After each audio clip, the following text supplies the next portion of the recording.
সুপ্রিয় দর্শক, সম্পাদকদের শীর্ষ সংগঠন এডিটর্স গিল্ড আয়োজিত প্রতি সপ্তাহে নিয়মিত গোল টেবিল আয়োজনে আপনাদের সকলকে স্বাগত জানাচ্ছি। আমি মোজাম্মেল বাবু। আজ আমাদের ৮৮তম পর্ব।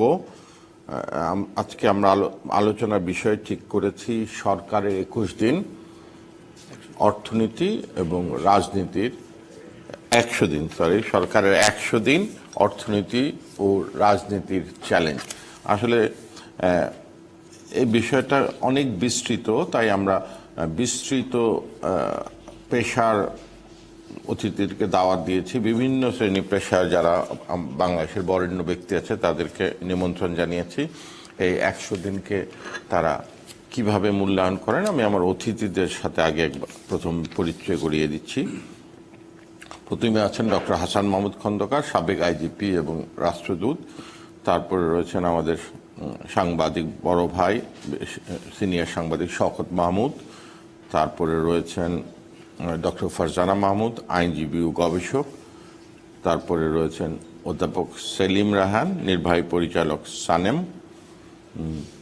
ওদিক থেকে যদি আসি তাহলে এয়ার কমান্ডার অবসরপ্রাপ্ত ইশফাক এলাহি চৌধুরী, আন্তর্জাতিক সম্পর্ক ও নিরাপত্তা বিশ্লেষক।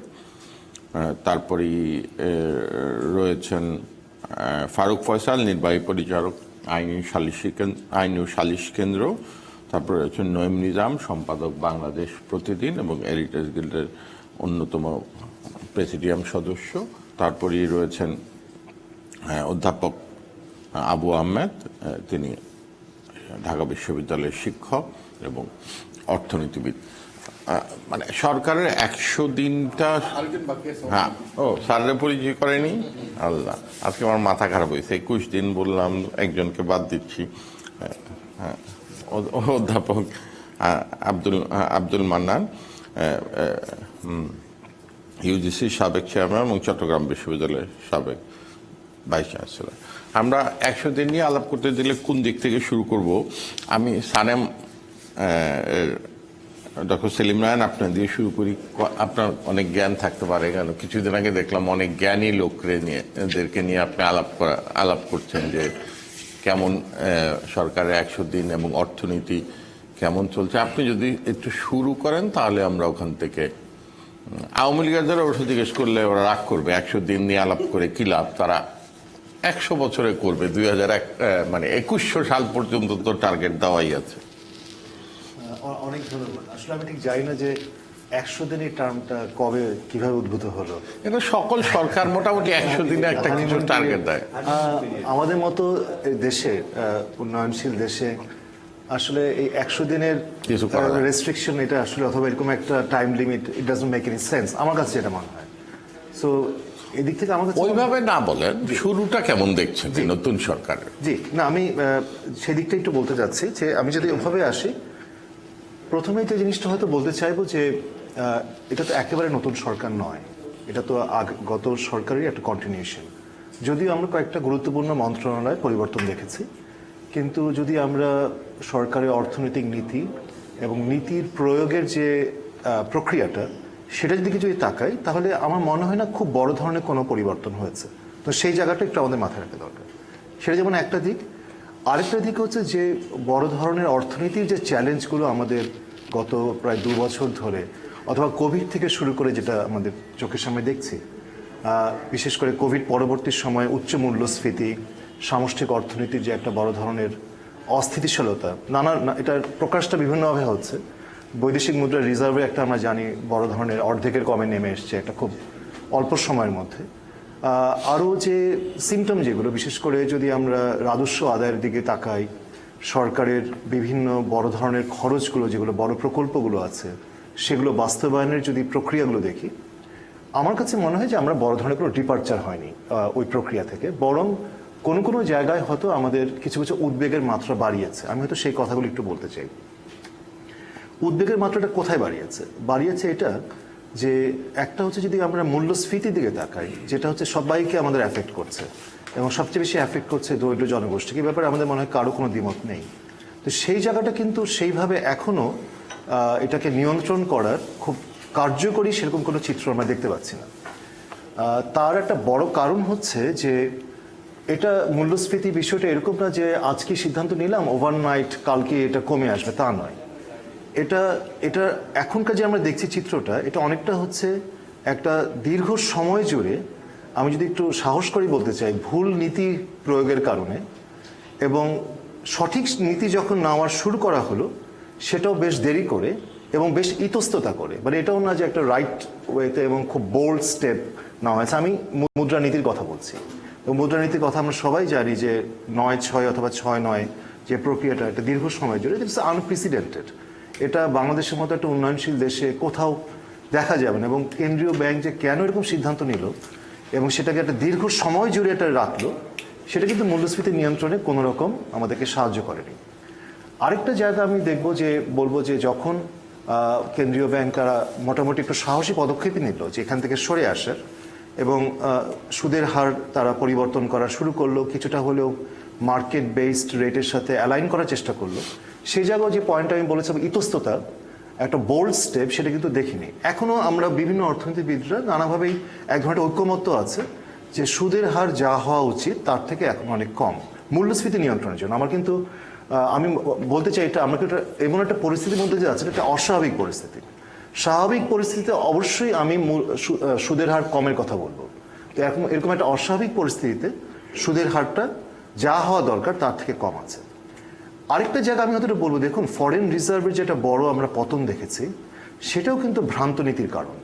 কারণ সেটাও কিন্তু আমরা দেখেছি যে একটা দীর্ঘ বছর জুড়ে সময় জুড়ে আমাদের বৈদেশিক মুদ্রার বিনিময়ের হার যেভাবে একটা কৃত্রিমভাবে ধরে রাখার চেষ্টা করা হয়েছিল, যখন সক্ষমতা ছিল কোভিড আগ পর্যন্ত, কারণ আমাদের রপ্তানি এবং রেমিটেন্স একটা ভালো প্রভাব ছিল, আমরা সবাই জানি ভালো প্রবৃত্তি ছিল, কেন্দ্রীয় ব্যাংকের হাতে সেই সক্ষমতারও ছিল এবং আমরা দেখেছি বছর পর বছর আসলে ফরেন রিজার্ভ বাড়ছিল।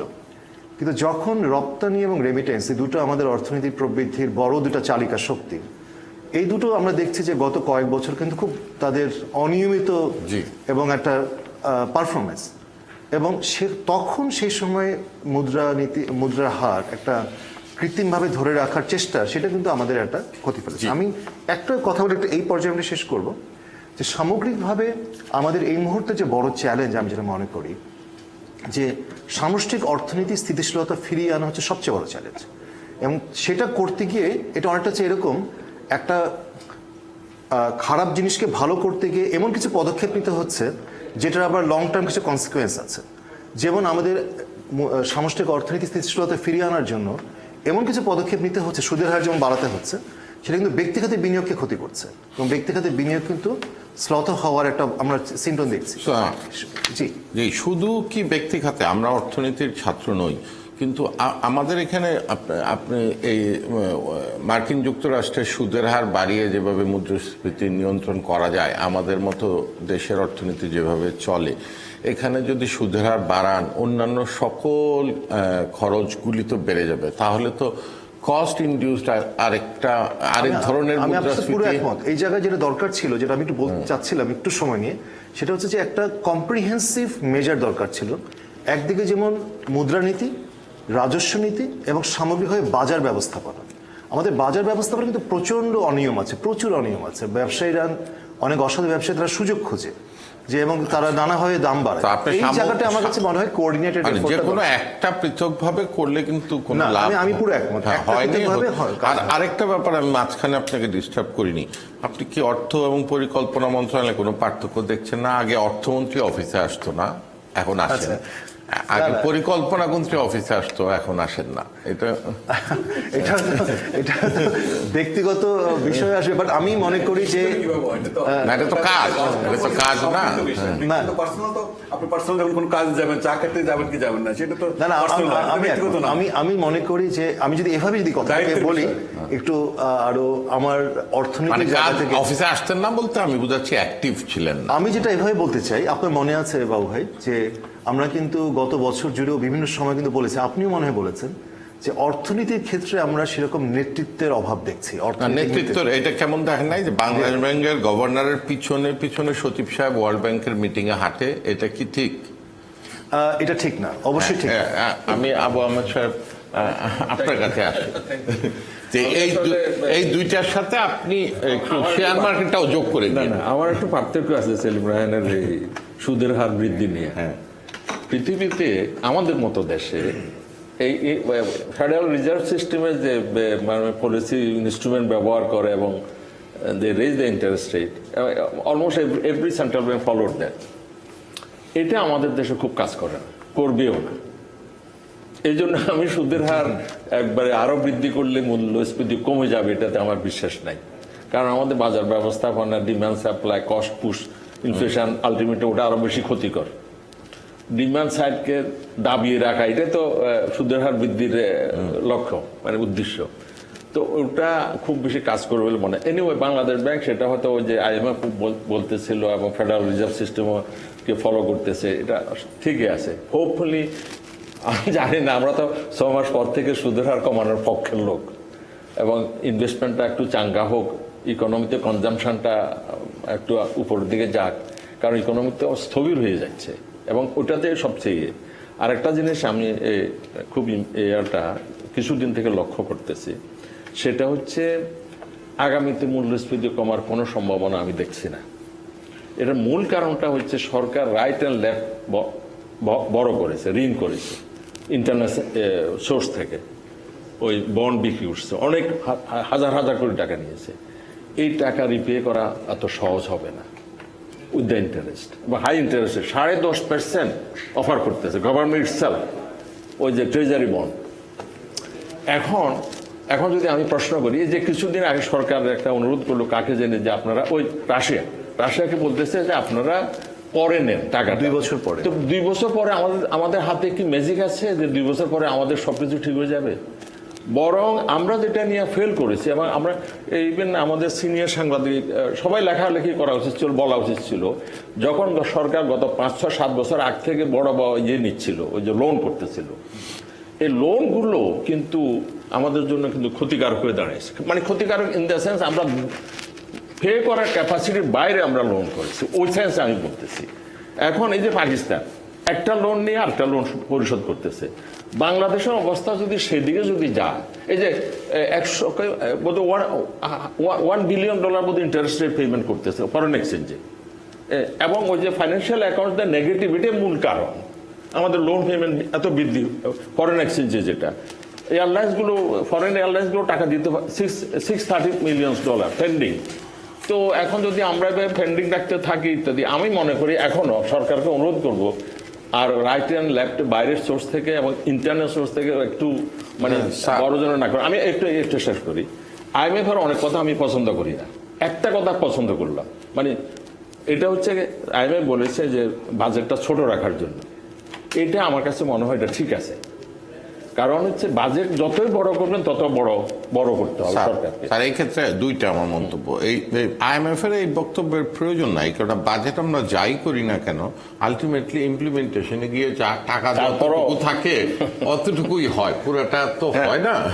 এখন আমি এই যে সেলিম রায়হান যেটা বললো, ম্যাক্রো ফান্ডামেন্টালস আমরা পিছনে চলে গেছি বা ডিস্টার্ব হয়েছে সিরিয়াসলি, এইটা সহজে উদ্ধার হবে বলে মনে হচ্ছে না। কারণ হচ্ছে সরকার এত বেশি বড় করতেছে, সামনে ইনফ্লেশন কমার কোনো আমি লক্ষণ দেখছি না, কারণ ওরা পে করতে হবে by printing the money, by printing the money. আচ্ছা স্যার, আপনি কি সরকারকে মানে এইটুক একটু কনসেশন দিবেন না? সবকিছু তো ভালো চলছিল এবং বাংলাদেশের রিজার্ভ কিন্তু ব্যালেন্স অফ পেমেন্ট তো পজিটিভই ছিল, সেই জন্যই ক্রমাগত বাড়ছিল। এই ইউক্রেন যুদ্ধটা মানে সব আপসেট করে দিল। আপনি ওই দোষগুলি, যদি ইউক্রেন যুদ্ধটা না হতো, তেলের ক্ষেত্রে, যেটা আমি নাম্বারটা চেক করিনি, সেলিম রায়হান আমাকে হেল্প করতে পারবে, তেল গ্যাসে সরকার $12 বিলিয়ন গত 2-3 বছরে অ্যাডিশনাল পেমেন্ট করেছে। তো এই দুর্গতিটার কারণে আপনি সরকারকে দোষারোপ করার না, সব দেশের সরকার তো ওই বিপদে পড়ে নাই। আমাদের অবস্থা যথেষ্ট ভালো ছিল। আমরা মানে মনে হচ্ছিল যে আমরা ওই বেশি আরামের দিকে যাচ্ছি, এবং অনেকগুলো আমরা বাইরের সোর্স থেকে আমরা বড় করেছি। ওরা তো ঋণ বিক্রি করবেই আমাদের কাছে, কারণ Bangladesh can pay, Bangladesh was a good client for them. হ্যাঁ। তো আমরা রাইটের লেফটের লোন নিলাম, আর এখন সেই লোন কিন্তু সামনের বছর আরো গলার কাটা হয়ে দাঁড়াতে পারে। আমি ইশফাক ইল্লাহ চৌধুরী, আমরা তো লোন নিলাম দ্রুত উন্নয়নের স্বার্থে। বাংলাদেশে অনেক বছর 75-এর পরে অনেক উন্নয়ন অনেকখানি স্থবির হয়েছিল, এগুলি সবই হয়তো সত্যি। কিন্তু এই যে লোন নিয়ে দ্রুত এগিয়ে যাওয়ার যে পরিকল্পনা, সেটা আপসেট হলো সরকার বলতে চাই ইউক্রেন যুদ্ধের কারণে। কিন্তু রাশিয়ার কাছ থেকে আমরা পারমাণবিক বিদ্যুৎ কেন্দ্র নিলাম, যার মূল্য অনেক বেশি রেগুলার বিদ্যুৎ কেন্দ্রের চেয়ে, কিন্তু লং রানে হয়তো সাশ্রয় আছে। এটার মধ্যে হয়তো জিও পলিটিক্সও আছে। ভারত, চায়না, রাশিয়ার সাথে সম্পর্কের, ইরানের সাথে সম্পর্কের জিও পলিটিক্যাল বেনিফিট নিতে পারলো, আমরা শুধু রাশিয়ার সাথে সম্পর্কের লায়াবিলিটিটা নিলাম। মানে এইখানে আমরা কি জিও পলিটিক্যাল বেকায়দা থেকে কায়দায় নিয়ে যেতে পারতাম না এই সিচুয়েশনটাকে? যেমন ভারতের পররাষ্ট্রমন্ত্রী বলছে যে আমি তো ভারতের পররাষ্ট্রমন্ত্রী, আমি তো অন্য কারো না, সুতরাং আমার যেখানে সুবিধা হবে আমি তাই করব, এবং এই সুযোগে কিন্তু ভারত বড়লোক হয়ে যাচ্ছে। এবং এই ইউক্রেন যুদ্ধের বেনিফিট ইন্ডিয়া নিচ্ছে রাশিয়ান অয়েল চিপার ইয়ে। আর আমরা ওদের কাছ থেকে লোনটা নিচ্ছি, পারমাণবিক কেন্দ্র নিলাম, সম্পর্ক স্থাপন করলাম, কিন্তু এই তেলটাই নিতে পারলাম না, তাহলে কি লাভ হলো?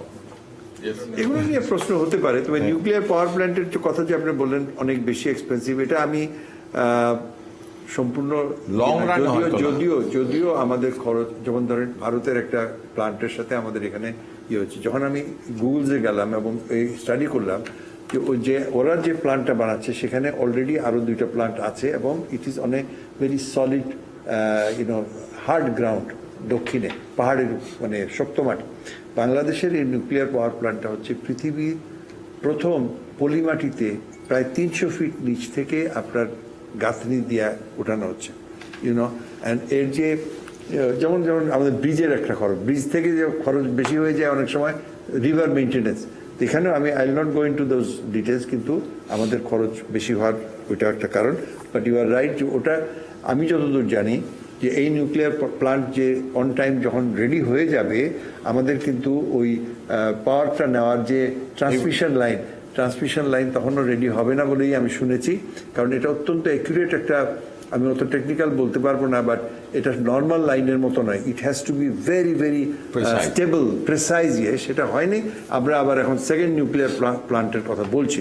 আবার এরকম শোনা যাচ্ছে যে বর্তমানে যে পাওয়ার জেনারেশন ক্যাপাসিটি আছে সেটাও আমরা কনজিউম করতে পারছি না, যার ফলে আমাদেরকে অনেক প্ল্যান্ট আইডল পড়ে আছে, হয়তো ইয়ের জন্য লোডশেডিং ওইদিকে হচ্ছে, আমরা পেমেন্ট করতে পারছি না। এই যে একটা সাইকেলে আমরা পড়ে গেলাম, এবং এটা দি ইকোনমিক ইম্প্যাক্ট এই পাওয়ারের ক্ষেত্রে দীর্ঘমেয়াদী একটা হতে পারে। তবে আপনি ইন্টারন্যাশনাল যেটা বলছিলেন, তো আমি এখন রেডি ছিলাম না, বাট আমি আই নোটেড ডাউন যেটা গত 100 দিনের মধ্যে যদি হয়, অসুবিধাগুলি নিলাম, সুবিধা পেলাম না। আমি আরেকটা জিনিস বলতে পারি, যেটা 100 দিনের মধ্যে যে ঘটনাটা ঘটেছে আমি এখানে নোট করেছি। আপনারা জানেন যে একটা বাংলাদেশি জাহাজ MV আবদুল্লাহ, এটা হাইজ্যাক হয়েছিল বাই সোমালি পাইরেটস, এবং সেখানে আমরা মুক্তিপণ দিয়ে এটা কিন্তু জাহাজটাকে উদ্ধার করেছি, নাবিকদেরকে উদ্ধার করেছি। এটা মুক্তিপণ ওকে, সরকার স্বীকার করে না, কিন্তু আমরা সেটা ভিডিও দেখেছি, ওই জাহাজের ক্রুরাই সেটা ছবিটা তুলেছে এবং সেটা সাপ্লাই দেওয়া হয়েছে, তারপরে পরেই তারা চলে গেছে। এই জিনিসটা কিন্তু আন্তর্জাতিক আইনের পরিপন্থী, এবং ইউরোপিয়ান ইউনিয়ন এটা প্রোটেস্ট করেছে, সেটাও মানে টেলিভিশনে এসেছে। এখানে উচিত ছিল আমাদের যেসব ছিল এই জাহাজের কোম্পানি, এই জাহাজের দ্যাট এর আগেও তারা মুক্তিপণ দিয়ে আরেকটা জাহাজ করেছে, এবং তারা যেসব এক্সকিউজ দিয়েছে, যেসব অজুহাত দিয়েছে টেলিভিশনের এগুলো গ্রহণযোগ্য নয়। তারা যথেষ্ট সাবধান ছিল না, যেসব সাবধানতা অবলম্বন করা উচিত ছিল সেগুলো তারা করেনি, এবং তারা জাস্ট মনে হচ্ছে সারেন্ডার করে ওদের যা ডিমান্ড ওদের কাছে নিয়ে গেছে। ইট ওয়াজ এ বিগ ফেইলিয়ার। এবং এখানে সরকার যে আমি জানি না আমরা মুক্তিপণ দেওয়া হয়েছে কিনা এটাও আমরা জানি না বা স্বীকার করলাম না, এটা কিন্তু আমার কাছে খুব মানে খারাপ। উল্টা দিকটা 23 জন নাবিকদের জীবন, আজ পর্যন্ত যতটুকু একজন মাত্র নাবিক একটা দেশের তারা আহত হয়েছিল, আজ পর্যন্ত যে নেভাল কমান্ডোজ যারা আছে ওখানে তারা কিন্তু 100% করে নিয়ে আসবে। কিন্তু মুক্তিপণ দিয়ে আপনি দস্যুর কাছ থেকে যা নিয়ে আসলেন, এটা কেবলমাত্র ওই দস্যুদেরকে আবার আরেকটি ইয়েতেই এনকারেজ করবে, কোনো রাষ্ট্র সেটা স্বীকার করে না। আচ্ছা, তবে আমি এই মুহূর্তে যদি সিকিউরিটির ব্যাপারে বল যে 100 দিনে কি হয়েছিল, 100 দিনে আমরা দেখেছি কুকি চিন যেটা এর আগে থেকেই হচ্ছিল, সেটা একটা বিরাটভাবে আত্মপ্রকাশ করলো বান্দরবনে, এবং ঠিক ঈদের আগে আগে যখন তাদের টপ ইয়ে ছিল বিজনেসের জন্য, যেখানে মানুষ ইনভেস্ট করেছে, এবং একটা ভিডিও দেখলাম সেখানে তারা ব্যাংক লুট করলো, এবং মজার ব্যাপার হচ্ছিল যে বিজিবির সদস্যরা ওই ব্যাংকে ওই সময় ছিল, তারা আবার তাদের ব্যাগ ট্যাগ নিয়ে বেরিয়ে গেল, কিন্তু শহরের কেউ কোনো সাহায্য করার জন্য আসলো না বা তাদেরকে ধরা, তারা বাইরে গাড়ি ছিল চলে। এগুলো দিস নিডস এক্সপ্লেনেশন। পরে অবশ্য আর্মি গেছে, এখনো অপারেশন চলছে, সাধারণ মানুষ সাফার করছে, ব্যবসায়ীরা সাফার করছে, অনেকে চলে আসছে এদিকে। এগুলো কিন্তু কেন এটা হচ্ছে, কিভাবে হলো, এটা কেন ঘটলো, এবং সেই সময় কিন্তু আমি যতদূর শুনেছি পুলিশের ঊর্ধ্বতন কর্মকর্তারা ওনারা ওখানে ওই এলাকায় মানে অন্য কাজে ছিলেন আর কি। তো যাই হোক, এবং একই সঙ্গে আবার আমরা দেখেছি যে হিজবুত তাহরিরের রাইজ, আমাদের কথা হয়েছে, বিভিন্ন শিক্ষা প্রতিষ্ঠানে পোস্টার বিলি হচ্ছে, ইঞ্জিনিয়ারিং ইউনিভার্সিটির ছবি আসছে পর্যন্ত যে তারা ইয়ে করছে। তো এই যেগুলো যে ঘটছে আমাদের জানা মতো, এগুলো কিন্তু দীর্ঘমেয়াদী আমার মনে হয় আভ্যন্তরীণ ইয়েতে একটা চ্যালেঞ্জ হিসাবে দেখা যায়। এবং বুয়েটের রীতিমতো তো হিজবুত তাহরির সিম্প্যাথি পেয়ে গেল, মানে ছাত্রলীগের রাজনীতি করা যাবে না কিন্তু হিজবুত তাহরির রাজনীতি করা যাবে, এটা মোটামুটি তারা এটাও কিন্তু সরকারের জন্য কেন আমাদের, আমি বলবো যে সমাজের জন্য একটা চ্যালেঞ্জ। বাংলাদেশে এই মুহূর্তে আমরা মানি আর না মানি, আমরা কিন্তু উই আর স্লাইডিং টুয়ার্ডস একটা পাকিস্তানাইজেশন, যে ভুলগুলো তারা স্বীকার করছে, তারা কিন্তু সেগুলো স্বীকার করছে। আমরা কিন্তু জাস্ট অ্যাবাউট কয়েক বছর পিছনে আছি, কিন্তু আমরা সেখানে চলে যাচ্ছি। এবং প্রত্যেকটা জিনিসকে কিন্তু, এবং ধরেন আপনার অতি সম্প্রতি যেটা ঘটলো ফরিদপুর না নড়াইল কোথায় যেন একটা মন্দিরের ঘটনা, অত্যন্ত ইয়ে, কিন্তু ওটাকে কিন্তু আবার সাম্প্রদায়িকভাবে এটাকে ইয়ে করা, আমরা হিন্দুদের দেখে নিব ইয়ে করে, এগুলো কিন্তু অনেক শক্তিশালী, এবং এগুলোকে জাস্ট ইয়ে করা যাবে না, আপনার উপেক্ষা করা যাবে। বুয়েটের ইস্যুটাকে যত হালকাভাবে দেখি, আমার কাছে এরকম মনে হয় যে সেকুলার পলিটিক্স যারা করে তাদের ব্যর্থতা এক সময় মানুষজন বলবে যে ভাই তোমাদেরকে তো অনেক দেখা হয়েছে, ছাত্রলীগ তো দেখলাম, এইবার হিজবুতি দেখি, মানে মানুষজন যেন একটু বিরক্তই হয়ে যাচ্ছে। আপনি যদি পারফর্ম না করতে পারেন, আপনি either you are on this side or you are on that side. আপনার কাছে আসি যে এই আমরা একটু অর্থনৈতিক এবং আন্তর্জাতিক ফ্রন্টগুলি দেখলাম। আন্তর্জাতিক ফ্রন্টে আরো দুই একটা দিক যোগ করার বিষয় আছে, যেমন আন্তর্জাতিক ফ্রন্টে ভারত আবার একটা কার্ড হয়ে দাঁড়িয়েছে। আওয়ামী লীগের বড় বড় নেতারা কে কত বড় ভারতপন্থী, ভারত কে কত উপকার করেছে, কাকে উপকার করেছে এটা বলতে যেরকম মাথা খারাপ হয়ে যাচ্ছে। বাংলাদেশের জনগণকে তাদের কাছে কথাবার্তায় মাঝে মাঝে সেকেন্ডারি মনে হয়। আর অন্যদিকে ভারতও এই যে লোকাল বিএনপিও লোকাল পলিটিক্স এবং লোকাল পলিটিক্সে তাদের অক্ষমতা সক্ষমতাকে বিবেচনা না করে ঢালাও ভাবে মানে এটা ভারত বসিয়ে দিয়েছে বলাটা, এই ভারত কার্ড এত স্ট্রং আবার হয়ে উঠলো, এটা আপনি কিভাবে দেখেন? আর ওভারঅল রাজনীতি তো আপনার সাবজেক্ট, আপনি বলবেন 100 দিনে কি দেখলেন? 100 দিনে দেখলাম, 100 দিনের মাথায় এসে শাসক দলের সাধারণ সম্পাদক ওবায়দুল কাদের বলছেন যে সরকারের বিরুদ্ধে চক্রান্ত শুরু হয়েছে। 100 দিনের কথা কে করতেছে? প্রশ্ন তো সেটাই যে নির্বাচন হলো 3 মাসও হয়নি, কিন্তু এখনই সরকার যদি চক্রান্ত দেখতে শুরু করে তাহলে সংকটটা কি, কোথায়, এটা আমাদের প্রশ্ন আছে, এবং উনি এটা ব্যাখ্যা করেননি। কিন্তু আমরা বুঝতে পারি যে সরকার নিজে নিজে কেন চক্রান্ত অনুভব করছে। আপনার মনে আছে যে এই নির্বাচনের আগে প্রধানমন্ত্রী নিজে বলেছিলেন যে মার্চ মাসে একটা দুর্ভিক্ষ ঘটানোর একটা চক্রান্ত আছে। তো যাই হোক, মার্চ মাসে আমরা দুর্ভিক্ষ দেখিনি, চক্রান্ত কী ছিল সেটাও জানতাম না, কিন্তু সেটার কোনো বাস্তবায়ন আমরা দেখিনি, কিন্তু প্রধানমন্ত্রী এটা বলেছিলেন। অতএব এই চক্রান্ত তত্ত্বকে সামনে রেখে সরকার বারবার একটা রাজনৈতিক সুবিধা আদায়ের চেষ্টা করে, এটা বাংলাদেশের রাজনীতিতে একটা ফ্যাক্টর হয়ে গেছে। তা আমি জনাব এলাহি সাহেবের বক্তব্যে রেশ ধরেই বলতে চাই যে বাংলাদেশে এখন কোনো রাজনীতি আসলে নেই, ডোমেস্টিক পলিটিক্স নাই।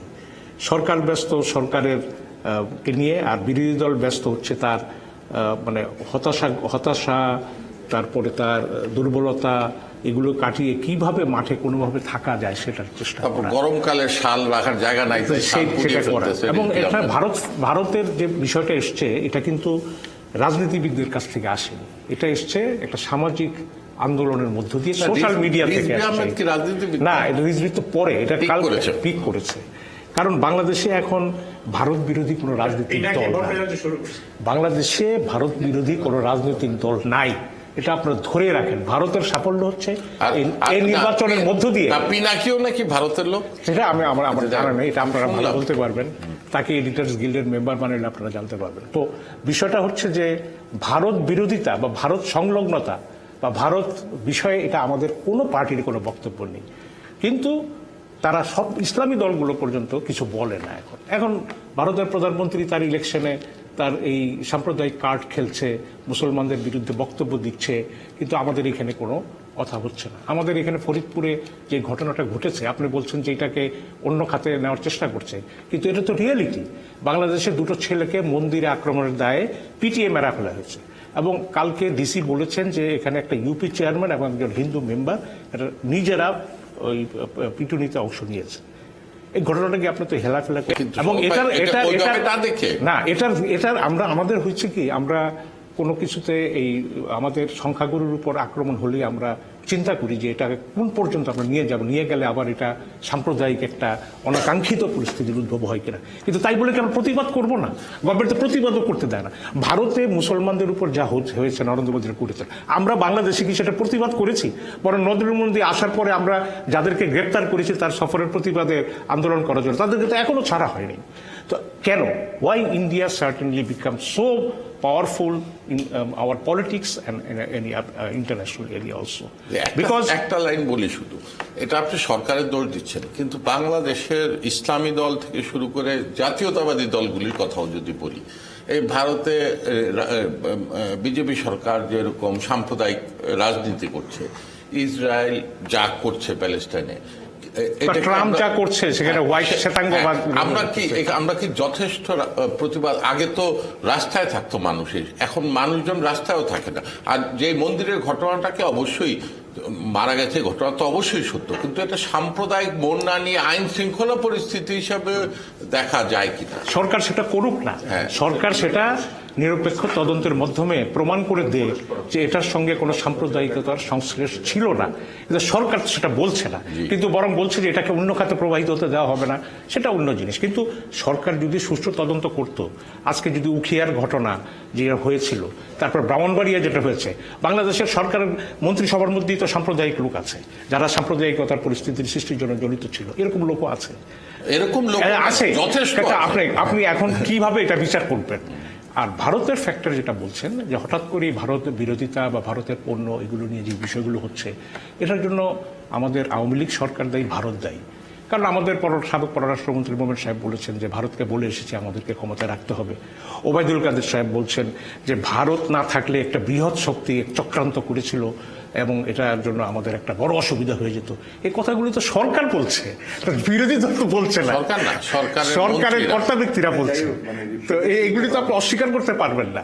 এখন ভারত একটা ফ্যাক্টর হয়ে গেছে, এবং এই কুকি চীনের যে ঘটনাটা, আমাদের যে পার্বত্য চট্টগ্রামের টোটালি যে অবস্থাটা, আমরা সবসময় এই কথা শুনে আসছি যে ভারত বলে যে বাংলাদেশের মাটি যেন ভারতের বিরুদ্ধে ব্যবহার করা না হয়। আমরা কোনোদিন বলি নাই যে ভারতের মাটি বাংলাদেশের বিরুদ্ধে যেন ব্যবহার না হয়। আপনি আশঙ্কা করছেন এই ক্ষেত্রে? আমি আশঙ্কা করছি, যেটা সন্তুলার মারা যে যুদ্ধ করেছিল বাংলাদেশের বিরুদ্ধে, এটা ভারতের আশ্রিত হয়ে তারা করেছিল। কুকি চীনরা কেন হঠাৎ করে, যেটা কুকি চীনদের সঙ্গে আমাদের যে সম্পর্ক হিল ট্র্যাক্সে, আমাদের সেদিন ইস্টার সানডেতে তাদের এই খ্রিস্টান গির্জায় কেক দেওয়ার কথা ছিল, কি হঠাৎ কি হলো যে তারা হঠাৎ করে নেমে গেল? এবং ভারত যে এই অঞ্চল নিয়ে উদ্বিগ্ন হয়ে পড়েছে, বিশেষ করে আরাকান আর্মির তৎপরতা, তারপরে এই চীন প্রদেশের, মায়ানমার চীন প্রদেশের তৎপরতা, এগুলিতে ভারত অত্যন্ত উদ্বিগ্ন এবং বাংলাদেশের উপর কিছুটা নির্ভরশীল হইতে চায় এই অর্থে যে তাদের সঙ্গে যেন মিটমাটটা, ভারতকে মিটমাটটা বাংলাদেশ করিয়ে দেয়। কারণ বাংলাদেশ করবে কিনা বাংলাদেশের ফ্যাক্টর, কিন্তু পার্বত্য চট্টগ্রামের পরিস্থিতির পেছনে আমি মনে করি ভারতের এটা সংশ্লিষ্ট রয়েছে, এবং এটা আমাদের এই আর রাষ্ট্রের জন্য। মিয়ানমার পরিস্থিতিতে চীনের ভূমিকা দেখেন না আপনি? আমি দেখি, কিন্তু এটাও তো সত্য যে মিয়ানমারের সঙ্গে আমরা আন্ডারস্ট্যান্ডিং করতে পারিনি, ভারতের এবং চীনের যৌথ দুই বন্ধুর কারণে করতে পারিনি। তারা আমাদেরকে আশ্বাস দিয়েছে কিন্তু সমস্যার সমাধান করতে দেয় নাই। জি। তারা বরং মিয়ানমারের সামরিক জান্তার সঙ্গে তারা ডাক্তার ফারজানা মাহমুদ, এখান থেকে আপনি নেন, আপনাকে কোনো আর প্রশ্ন না করি, যা শুনলেন শওকত মাহমুদের। জি, অনেক কিছু শুনলাম। আসলে আমি তো অর্থনীতি আমার বিষয় না, হয়তো আপনি বলতে পারবো না। জি, আমি একটু ওভারঅল একটু বলি। আমি এই যে 100 দিনের কথা বলছেন, 100 দিন খুব বেশি সময় না আসলে একটা গভর্নমেন্টের সাকসেস বা ফেলিওর গুলো ধরার জন্য। কিন্তু একটু যদি পিছনে তাকাই যে নির্বাচনী ইশতেহারে কি ছিল আওয়ামী লীগের, ওখানে স্মার্ট বাংলাদেশ গড়ার কথা ছিল, কর্মসংস্থান বৃদ্ধি, দুর্নীতি নির্মূল, দ্রব্যমূল্য নিয়ন্ত্রণ, বিভিন্ন দেশের সাথে বৈদেশিক সম্পর্ক জোরদারের কথা ছিল। সেখানে কিন্তু ভারতের পাশাপাশি এবার চীনের সাথে এবং রাশিয়ার সাথেও সম্পর্ক মানে জোরদারের কথা বলা হয়েছে, এবং ইকোনমির উপর মানে ইকোনমিকে বেস করে। তো ওইদিকে যদি একটু তাকাই যে আমাদের কর্মসংস্থান বৃদ্ধিতে গভর্নমেন্ট তাহলে এই 100 দিনে কি কি করলো, আমরা এখানে দেখতে পাচ্ছি যে কাতার, কুয়েত, তারপর আপনার জর্ডান, মরিশাস এবং রাশিয়াতেও শ্রমিক পাঠানোর কথা চলছে, এবং কিছু দেশে ফাইনালও হয়ে গেছে পাঠাবে। তো এখানে কর্মসংস্থান বৃদ্ধির কিন্তু একটা বড় সুযোগ সৃষ্টি হয়েছে। এবং যদি একটু নারী শ্রমিকদের কথা বলি, তাহলে দেখা যাচ্ছে নার্স পাঠানো হবে, বেশি সংখ্যক মহিলারা নিশ্চয়ই যাবেন এখানে, সেটা কুয়েতে। তো এখানে কর্মসংস্থান বৃদ্ধির জন্য পদক্ষেপ নেওয়া হয়েছে অলরেডি, এবং দুর্নীতি নির্মূলের কথা যদিও ইশতেহারে বলা হয়েছে, আমরা ওরকম এখনো কোনো পদক্ষেপ দেখিনি কার্যত। দ্রব্যমূল্য নিয়ন্ত্রণ, রোজার সময় যদি আমরা দেখি, রোজাটায় কিন্তু দ্রব্যমূল্য মোটামুটি মানুষের আমি নাগালের মধ্যে বলবো না, যেটা বেড়েছিল সেটা অন্তত সহনীয় পর্যায়ে ছিল, এবং নানা পদক্ষেপও আমরা ওই সময় দেখেছি যে চাল এবং তেল, চাল এবং পেঁয়াজ ভারত থেকে আমদানি করা হয়েছে, ভ্যাট কমিয়ে দেওয়া হয়েছিল খেজুরের উপর, তেলের উপর। তো আমার মনে হয় যে এই জায়গাটা, এবং তখন আমরা দেখেছি আইন শৃঙ্খলা রক্ষাকারী বাহিনীও কিন্তু খুব সচেতন ছিল যেন বাজারটা নিয়ন্ত্রণে থাকে।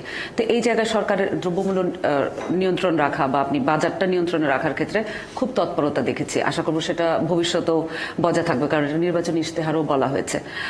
বৈদেশিক সম্পর্ক জোরদারের কথা যদি একটু তাকাই, তাহলে দেখা যাচ্ছে যে আমাদের পররাষ্ট্রমন্ত্রী তো শুরু থেকেই অনেক অ্যাক্টিভ ছিলেন।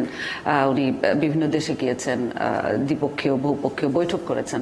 এছাড়া মাননীয় প্রধানমন্ত্রী গেলেন মিউনিকে, আবার আমাদের এখানে অনেকেই এসছেন। আমরা দেখেছি কিন্তু যে জর্ডানের রাজকন্যা আসছেন, ভুটানের রাজা এসেছেন বাংলাদেশে, অনেক গুরুত্বপূর্ণ ব্যক্তি ইউএসএ থেকে এসছেন, বিভিন্ন দেশ থেকে এসছেন।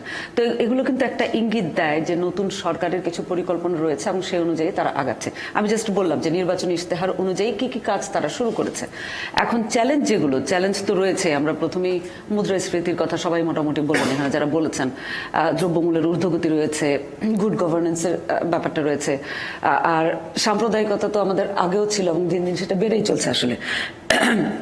তবে মনে করি সাম্প্রদায়িকতার জন্য শুধু একতরফা গভর্নমেন্টকে বললে চলবে না। আমাদের দেশের রাজনৈতিক দলগুলোর যদি আপনি দিকে তাকান, তারা কি বাঙালি জাতীয়তাবাদ, কয়টা রাজনৈতিক দল বাঙালি জাতীয়তাবাদের ধারক বা বাহক? তারা কি ধর্মনিরপেক্ষতার কথা বলে, নাকি ইসলামাইজেশনের যে ব্যাপারটা, মানে ধর্মকে নিয়ে আসা রাষ্ট্রের সাথে সম্পৃক্ত করে, সেটার কথা কয়টা রাজনৈতিক দল আসলে বলছে? তাদের ইশতেহারে, তাদের আপনার ইসেতে কি রয়েছে, কি বলে, গঠনতন্ত্রে কি রয়েছে? তারা কোন প্রোপাগান্ডাটা চালাচ্ছে নির্বাচনের আগে পরে বা নর্মালি? আমাদের সেটাও চিন্তা করতে হবে সাম্প্রদায়িকতা বৃদ্ধির ক্ষেত্রে। আর পার্বত্য অঞ্চলে আমরা দেখছি যে জঙ্গি তৎপরতা বিভিন্ন গোষ্ঠীর, যেটা কুকিচিন সহ বিভিন্ন সময় গত 1 মাস 2 মাস ধরে আমরা দেখছি। পাশে রয়েছে রোহিঙ্গা সংকট। তো এই জিনিসগুলো তো আমাদের সরকারের চ্যালেঞ্জ। এখন এই চ্যালেঞ্জগুলো মোকাবেলায় নতুন নতুন চ্যালেঞ্জের সাথে সাথে যুক্ত হচ্ছে, যেমন কুকিচিন আগে ছিল না, হঠাৎ করে আবার চলে আসছে।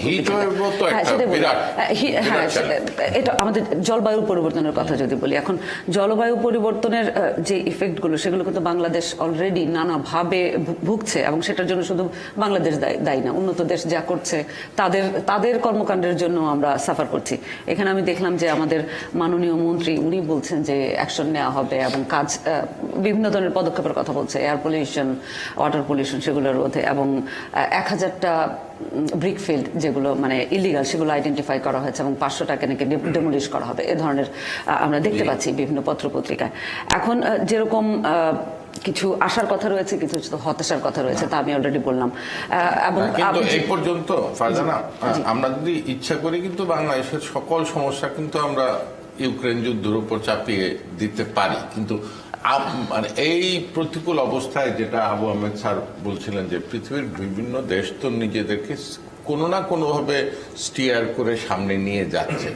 আমরা কি জাস্ট আমাদের ভাগ্য এখানেই ছেড়ে দিচ্ছি, স্টিয়ার করে বের হয়ে যাওয়ার কোনো পথ দেখছেন নাকি ক্রমাগত ভেতরে ঢুকে যাচ্ছে? আমার মনে হয় না যে এত হতাশার আমি কারণ আসলে দেখি না। আমাদের হতাশার কারণ কিছু রয়েছে, অবশ্যই রয়েছে, কিন্তু একদম আমরা অন্ধকারে তলিয়ে যাব আমার সেটা মনে হয় না। কারণ ইউক্রেন রাশিয়া যুদ্ধ তো আমাদের উপর একটা অবশ্যই প্রভাব ফেলেছে, কোভিড ফেলেছে।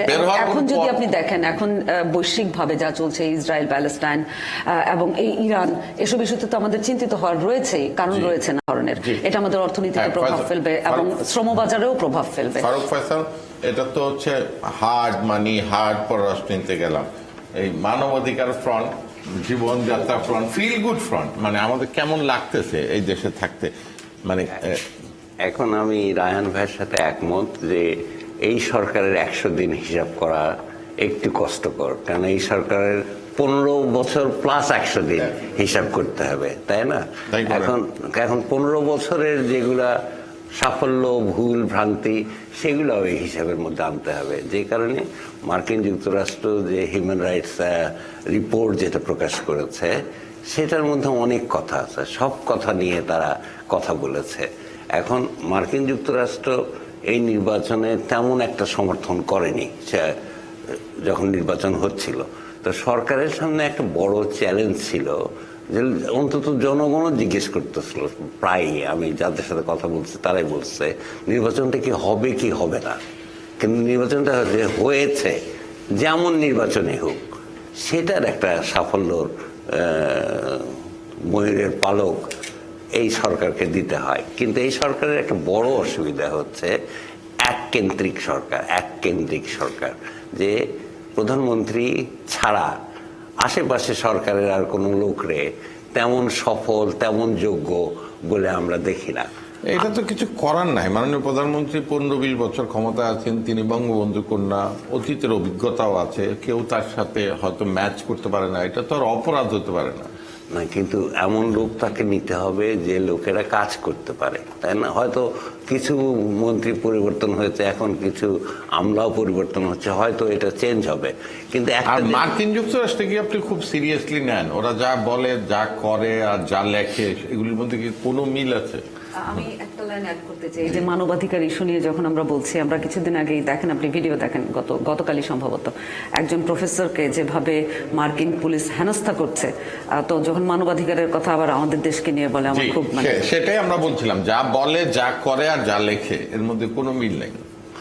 আমি তা মনে করি না, কিন্তু কথা হচ্ছে যে অন্য দেশের সাথে তুলনা দিয়ে মার্কিন যুক্তরাষ্ট্রের যে অন্যায় অবিচার, সেটার সাথে তুলনা দিয়ে আমাদের কোনো সম্মান বাড়ছে না, এটা মনে রাখতে হবে। তবে একটা জিনিস আমি এখানে বলতে চাই, যে আমি একটা জিনিস খেয়াল করছি গত 100 দিনে, যে পৃথিবীতে যেসব দেশে গণতান্ত্রিক ব্যবস্থা রয়েছে সেসব দেশের আগ্রহ যেমন আমাদের উপর কমে গেছে, রাজতন্ত্র রয়েছে যেসব দেশে, সেসব দেশের আগ্রহ অত্যন্ত বেড়েছে। সুইডেনের ক্রাউন প্রিন্সেস আসে, ভুটানের রাজা আসে, কাতারের যাই হোক কাতারের সুলতান আসে। এটা একটা অদ্ভুত জিনিস আমি এখানে খেয়াল করতেছি। এইটা হচ্ছে আমার কাছে বড় কথা। আর একটা হচ্ছে যে অর্থনৈতিক ভাঙন ঠেকানোর একটা বুদ্ধি আছে, কিন্তু রাজনৈতিক ভাঙন এটা চূড়ান্ত হয়ে গেছে বাংলাদেশে, যে বিরোধী দল নেই, গণতন্ত্র নেই, এটা পরিষ্কার। এটার একটা নাম আছে, এটার নাম হচ্ছে নিরঙ্কুশবাদ। ভারত এবং বাংলাদেশ সহ পৃথিবীর দেশে দেশে কোনো কোনো রাজনৈতিক দল, খারাপ অর্থে না কেবল, হ্যাঁ বিভিন্ন ভালো অর্থ আপনি নিতে পারেন, বিরোধী দলগুলির ব্যর্থতার কারণে একটা রাজনৈতিক দল নিরঙ্কুশ হয়ে উঠেছে। এই যে বাস্তবতা, এটাকে আপনি হাসি ঠাট্টা করতে পারেন, কিন্তু করবেন কি বিরোধী দল যদি না থাকে? সেটাই এখনো এই যে এখন নির্বাচন ওই প্রক্রিয়ায় আছে। আপনি দেখেন যে there is a serious আছে যে কোথায় নির্বাচনের রেজাল্টটা কোন দিকে যাবে। এইবার হয়তো মোদি আউটস্ট হবে না, কিন্তু ফিল সিরিয়াস। দেখেন তারা কিন্তু এখনো ইলেকট্রনিক ভোটিং এত বড় পৃথিবীর তাদের টোটাল ভোটার্স বোধহয় সারা ওয়েস্টার্ন 90 ইউরোপ থেকে কোটি বেশি, হ্যাঁ আচ্ছা, কিন্তু তারা করছে এবং দিনের পর দিন ইলেকশন হচ্ছে এবং রেজাল্ট কিন্তু শেষে বেরোবে। ওই যে বিশ্বাস তাদের আছে কিন্তু ইলেকশন কমিশনের উপরে এখনো, যে আমার এই বক্সটা বন্ধ হয়ে গেলে হাইকোর্টের বন্ধ তো হয়ে একটা গেলে যুগান্তকারী রায় আছে যে ইভিএম এর বিরুদ্ধে যে মামলা হয়েছিল কয়েক দফাই হয়েছে, এবার একেবারে চূড়ান্ত ভাবে বলা হয়েছে যে এইটা অনর্থক, ইভিএম এর বিরুদ্ধে অভিযোগ চলবে না। আপনি শেষ করেন। আমি শেষ করতে চাই, আমার দুটি আর একটা কথা আছে, সেটা হলো যে গত 15 বছরে বাংলাদেশ বলেছিল, এই সরকার বলেছিল ডিজিটাল বাংলাদেশ করা হবে, ঠিক আছে, এখন আবার এটা স্মার্ট বাংলাদেশ করার কথা হচ্ছে। এখন এখানে আমরা যেভাবে একটা প্রজেক্ট হাতে নিলে যেভাবে দেখি, সেটা হচ্ছে ডিজিটাল বাংলাদেশ একটা ইভ্যালুয়েশন হওয়া দরকার, কি হয়েছে, কতটা হয়েছে, তাই না? স্মার্ট বাংলাদেশেরও একটা লক্ষ্য, অবজেক্টিভ এটা থাকা দরকার আমাদের বোঝার জন্য, বোঝার সুবিধার জন্য। এটা হচ্ছে আমার একটা বক্তব্য। আমার দ্বিতীয় বক্তব্য হচ্ছে দেশে একটা মূল্যবোধের ধস নেমেছে। দুর্নীতি বলেন, মুদ্রাস্ফীতি বলেন, বাজার দর বলেন, বাজারের সিন্ডিকেট বলেন, এই ধসটা আপনাকে ঠেকাতে হবে। বিদেশি রাষ্ট্রের পাচাটা বলেন, সবকিছুতে একটা মূল্যবোধের বিরাট যেটা বলতে চান সেটা বলতে পারেন। সেটা এখন কথা হচ্ছে যে এই জিনিসগুলো আমাদের একটা পরিষ্কার একটা জায়গায় আসতে হবে। আর সরকারের সামনে সবচেয়ে বড় চ্যালেঞ্জ যেটা, সরকারি দল যারা তারা মনে করছেন যে নির্বাচনটা যে হয়েছে সেটার উপরে সারা পৃথিবীর আস্থা আছে। এইখানেও আরেকটা সমস্যা আছে। আমি নঈম নিজাম আপনাকে একটা প্রশ্ন দেওয়ার আগে দেখি, মানে দল কি ক্রমাগত দুর্বল হয়ে যাচ্ছে না? দল যেন 3 নম্বরে বসে একটা প্রেস কনফারেন্সের বাইরে দলের কোনো ভূমিকা নেই, অন্য কিছু সব আমলাতন্ত্রের হাতে চলে যাচ্ছে, এরকম কি মনে হয়? না বাবু, আমি আপনার সঙ্গে একমত পোষণ করে, আমি জাস্ট 100 দিনের চ্যালেঞ্জের সবচেয়ে বড় সাফল্যটা কি, যেটা লাস্টে বললেন ফারুক ফয়সাল সাহেব, সেটা হলো যে সারা পৃথিবীর স্বীকৃতিটা প্রপারলি পেয়েছে এবং সবাই বলেছে না কন্টিনিউ করো, কোনো সমস্যা, এমনকি আমেরিকা পর্যন্ত কোথাও কেউ কিন্তু বলে না যে এখানে কোনো সমস্যা আছে, ঝামেলা আছে, এই হলো ওই হলো, যতটুকু আমরা নিজেরা একদম সবকিছু, কোথাও কোনো সংকট, সব বিজনেসটাই চাচ্ছে, নাম্বার 1। নাম্বার 2 হলো সরকারের সবচেয়ে আরেকটা বিষয়, তারা চ্যালেঞ্জের মধ্যে যে জায়গাটা পড়েছিল, আমরা যে অর্থনীতি রাজনীতির পাশাপাশি কূটনীতিটা কিন্তু এতক্ষণ ডিসকাশনে উঠে এসেছিল। একই সঙ্গে অভ্যন্তরীণ নিরাপত্তা, এটাও কিন্তু একটা বড় বিষয়, যেটা ইশফাক আলী সাহেব উল্লেখ করলেন। এই জায়গাগুলো কিন্তু আমাদের নজর দেওয়ার একটা বড় জায়গায়। আর অভ্যন্তরীণ পার্টটার মধ্যে আমি জাস্ট প্রেস রিলিজের করে, আপনি বলেন যে বিবৃতি কিংবা প্রেস রিলিজ, আপনি দেখেন বিএনপির এখন কিন্তু আর সরকারের জন্য বড় বাধা নয়। বাধা নয় কেন? বিএনপি মনে করছেন তারা একটা ভুল করছে বলেই তাদের দল এখন কিন্তু উপজেলা ইলেকশনে যাচ্ছে, যেটা শওকত ভাই বোঝানোর চেষ্টা করছিলেন যে জাতীয় নির্বাচনে আসো। সেই সময় যদি শওকত মাহমুদের পদ ধরে বিএনপি ইলেকশন যেত, তাহলে আজকে এই ক্রাইসিসটা তৈরি হতো না, 73 জনকে বহিষ্কারের চিঠি দিতে হতো না। এখন বিএনপি নিজেরা নিজেদের দল সামলানোই ব্যস্ত। লন্ডনের আদেশ বাস্তবায়ন করবে না ঢাকার আদেশ বাস্তবায়ন করবে, মির্জা ফখরুলের আদেশ বাস্তবায়ন হবে না লন্ডন থেকে আসা আদেশ বাস্তবায়ন হবে না, মাঠের কর্মীরা কি চাচ্ছে? মাঠের কর্মীরা চাচ্ছে যে তারা নির্বাচনমুখী, সেটা প্রমাণ করে দিল এবার উপজেলা ইলেকশন, এবং তারা দলে বলে কিন্তু ইলেকশনে অংশ নিচ্ছে। ভাইস চেয়ারম্যান, মহিলা ভাইস চেয়ারম্যান পর্যন্ত বিএনপির অংশ নিচ্ছে, মানে তারা সর্বোপরি তারা একটা নজর দিচ্ছে না, ঠিক আছে, এবং কেউ কিন্তু কেন্দ্রের নির্দেশ মানতেছে না। এখন আপনি যেটা বললেন, আওয়ামী লীগকে কিন্তু এটা একটা বড় চ্যালেঞ্জ, আওয়ামী লীগের অভ্যন্তরীণ চ্যালেঞ্জ। বিরোধী দল তাদের জন্য, বা অন্য কোনো পার্টি একটা পার্লামেন্টে স্ট্রং কোনো বিরোধী দল নেই, বা রাজপথে কোনো বিরোধী দল এখন সেভাবে নেই। এখন সরকারের জন্য অভ্যন্তরীণ চ্যালেঞ্জটা বেশি। এই কারণেই আপনি প্রেস বিজ্ঞপ্তি দিয়ে বলছেন যে যারা উপজেলা ইলেকশনে অংশগ্রহণ করতে পারবে না তাদের এমপি মন্ত্রীদের আত্মীয় স্বজন, পাড়াপড়শি, বন্ধু বান্ধব, খালাতো ভাই, মামাতো ভাই, চাচাতো ভাই এবং সমর্থন দিতে পারবে না। একজনও কি সেটা মান্য করছে? আপনি দলের সাধারণ সম্পাদক যখন প্রেস বিজ্ঞপ্তি দিয়ে হুঁশিয়ারি দেন যে আপনি এটাকে মান্য করতে হবে, আর যখন কেউ এটা মান্য করে না, তখন তিনি আবার প্রেস কনফারেন্স করেন, হ্যাঁ এবার কিন্তু কদিন পরে ব্যবস্থা গ্রহণ করবো। আরে ভাই, ব্যবস্থা গ্রহণ করবো, এটা কি আপনি রাখাল বালকের গল্প শোনাচ্ছেন এখানে বসে বসে? আপনি যদি 30 তারিখে বিএনপিতে একটা ব্যবস্থা গ্রহণ করে দেখাই দিল, তারা বহিষ্কার করলো বা নোটিশ দিল, আপনাকে একটা নোটিশ দিতে হবে। না হলে আগামী দিনে সবচেয়ে বড় চ্যালেঞ্জ হবে আওয়ামী লীগের অভ্যন্তরীণ সিদ্ধান্ত তার তৃণমূলে কেউ মানবে না, কোনো এমপি মানবে না, মন্ত্রী মানবে না। মন্ত্রী সাহেবের শ্যালক কি করে, একজনকে তুলে নিয়ে চলে যায়। আইন শৃঙ্খলার তো এখানে প্রশ্ন, ইউ আর এ মিনিস্টার, তোমার শ্যালক এটা ব্যবস্থা করছে কেন, তোমার বিরুদ্ধে ব্যবস্থা নিচ্ছে না, এটা কি? না, এখানে হয়তো ওই ভদ্রলোক পরে প্রত্যাহার করেছে, কিন্তু তুলে নেওয়ার যে অপরাধ সেটার কি হবে? বিচার হবে না, আমি সেটাই বলতে যাচ্ছি যে এখানে কিন্তু আইন শৃঙ্খলার বিষয়টা উঠে আসে একদম। এটাই তো বিচারের, এখানে তাহলে তাই হবে, আলটিমেটলি বিচারের তো সংস্কৃতি প্রবেশ করে যাবো আমরা। আপনার আওয়ামী লীগের অভ্যন্তরীণ চ্যালেঞ্জটা এখন সবচেয়ে বড় চ্যালেঞ্জ। বহিঃশক্তি আদার্স এটসেট্রা, আমি মনে করি অর্থনৈতিক চ্যালেঞ্জ যেটা আছে সেটা থাকবে, এটা আমাদের সতীত ছিল। যেমন আমরা এত কিছু বললাম ক্যাপাসিটি চার্জের নামে বিদ্যুতে, আমি বিদ্যুৎ দিলামই না, আমি টাকা নিয়ে চলে গেলাম, এটা কি ধরনের কথা? এটা কি অর্থনৈতিক প্রভাব পড়ে না? ব্যাংকিং খাতের যে বড় সংকটটা, সেটা কি যারা করলো, হ্যাঁ, এই যে অবিবিশ্বকারী, তাদেরও শাস্তি হলো না, যে কেন তুমি এই ধরনের একটা কন্ট্রাক্ট এখন এটা এখনো বহাল আছে, এখনো বহাল। আপনি যদি অর্থনৈতিক শৃঙ্খলা ফিরতে, আপনার ক্যাপাসিটি চার্জের ব্যাপারে সিদ্ধান্ত আসতে হবে। আপনাকে বিদ্যুৎ খাতের এই বৈষম্য ফিরে করতে হবে। আপনার ব্যাংকিং খাতের যাকে তাকে ঋণ দেওয়ার তার নাম নাই, গন্ধ নাই, ঠিকানা নাই, অ্যাড্রেস নাই, বাড়ি নাই, ঘর নাই, বড় 11 নম্বর অ্যাড্রেস জায়গায় 1,000 টাকা নিয়ে চলে যাচ্ছে, এটা কি রে ভাই? এই ধরনের ঘটনা তো আছে, সেই জায়গা থেকে বেরিয়ে আসতে হবে সরকারকে। কারণ মুক্তিযুদ্ধের চেতনার সরকারকে টিকে থাকার পক্ষে বাংলার সকল মানুষ তাদের যেই কারণে এখন আপনি দেখেন ওইভাবে স্ট্রং করে বিরোধী দল নাই, স্ট্রং কোনো অবস্থান নাই, সাধারণ মানুষের একটা আস্থা জননেত্রী শেখ হাসিনা তুলে নিয়ে আনলেন, তিনি বাংলাদেশের প্রাইম মিনিস্টার হিসেবে সাধারণ মানুষের আস্থার প্রতীক হয়ে গেলেন। আজকে যদি আপনি ভোটাভুটি দেন, শেখ হাসিনার প্রতি মানুষের আস্থা এককভাবে হবে, কিন্তু কতিপয় মানুষের বিভ্রান্তি, কতিপয় মানুষের ভুলে শেখ হাসিনার সাফল্য ম্লান হতে পারে না। শেখ হাসিনাকে যদি আমাদের এই সাফল্য ধরে রাখতে হয়, ধারাবাহিক সাফল্য ধরে রাখতে হলে যেখানে যেখানে গত 15 বছর আমাদের সংকটগুলো তৈরি হয়েছিল, যেখানে যেখানে আমাদের সাধারণ মানুষের কাছে মনে হচ্ছিল এগুলো প্রশ্নবোধক, সে জায়গাগুলো সমাধান করতে হবে। সমাধান করতে হবে কেন? আমাদের বিচারের বিভাগের যে কথা উনি বললেন, বিচারহীনটা সংস্কৃতি না, বিচার বিভাগকে স্ট্রং দেখাতে হবে। আপনি ভারতের নির্বাচনের কথা বলছেন, সেখানে তো দীর্ঘ সময় তৈরি করা একটা নির্বাচন কমিশন, যেটা টিএন সেশন তৈরি যে সময় যে শক্ত অবস্থান শো করেছিলেন, সেখানকার বিচার বিভাগ টিএন সেশনকে 2 হাতে সমর্থন দিয়েছিল সেই সময়, এখনো দিয়ে চলছে তাদের নির্বাচন কমিশনকে। তারা ভূমিকা রাখতে পারে। টিএন সেশন তো একজন আমলা ছিলেন, আপনি আমলাতন্ত্রের কথা বললেন, টিএন সেশনকে আমলা ছিলেন না, তিনি কি একজন সচিবের দায়িত্ব পালন করেননি? তিনি তো একজন সচিব ছিলেন। সর্বশেষ যখন তিনি কৃষি মন্ত্রণালয়ের সচিব ছিলেন, সেখান থেকে তাকে নির্বাচন কমিশনার করা হয়েছিল। তিনি যদি স্ট্রং ভূমিকা রাখতে পারতেন, এখন তার ধারাবাহিকতা সব বজায় রাখছেন, তাহলে আমাদের হতে কোনো সমস্যা নেই। আমাদের হলো কি, আমরা যেদিকে জোয়ার, যেদিকে ভাটা, সেদিক দেখে দেখে অবস্থান গ্রহণ করি, সেটা করলে হবে না, সব জায়গায় থাকতে হবে। কারণ মানুষ একটা জাতির জনক বঙ্গবন্ধু শেখ মুজিবুর রহমান এই দেশটা স্বাধীন করেছিলেন একটা স্বপ্ন নিয়ে। তার মেয়ে আজকে সে স্বপ্নগুলো বাস্তবায়ন করছে অত্যন্ত একটা শক্তিশালী অবস্থান গ্রহণ করে। কতিপয় মানুষ, কতিপয় বিভ্রান্তকারী, যেটা বঙ্গবন্ধু যে সংকটগুলো ফেস করেছিলেন, একই সংকট কতিপয় মানুষের কারণে শেষ হতে পারে না। আমি শেষ করছি এটুকু বলে, বাবাই, আজকে মিয়ানমারের সংকট আমাদের জন্য একটা বড় সংকট। কারণ এখানে যদি আমি দেখেছি আমার বর্ডার, আমার সীমান্ত, এটা কিন্তু আমাদেরকে এই জায়গাটুকু নিরাপত্তা জায়গাটা ইশফাক আলী সাহেব বলার চেষ্টা করেছিলেন, সেটাই আমাদের বাস্তবতা। এই জায়গাটা আমাদেরকে এখন থেকে একটা চিন্তার মধ্যে আনতে হবে। আমাদের আনতে হবে যে আমার যদি কুকি চিনের যে অপতৎপরতা অবস্থান, সেটা আমাদের চিন্তায় আনতে হবে। আমাদের চিন্তা আনতে হবে যে এরপরে আরাকান আর্মির সেকেন্ড স্টেপ করতে গেলে আমাদের কোথায় যেতে হবে, আমাদের সেটা আনতে হবে। আন্তর্জাতিক যুদ্ধের বাজার, ঠিক আছে, যুদ্ধের বাজার, আর দাম তো সারা পৃথিবীতেই বেড়েছে। দাম কিন্তু বাংলাদেশে বেড়েছে এমন তো বিষয় না।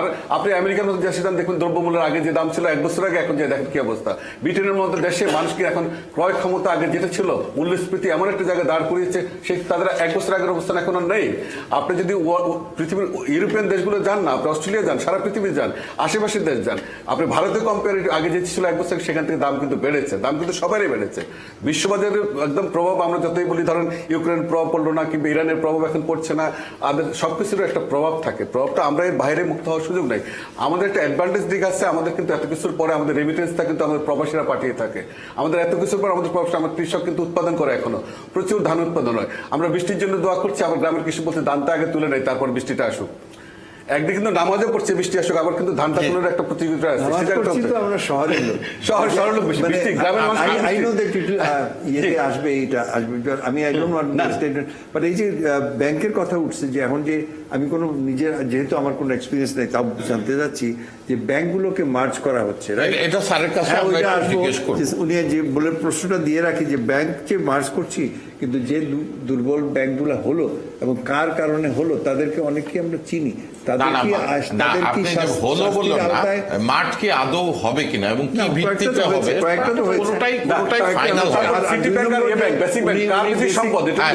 যে কথা বললেন এটা পরে আসে।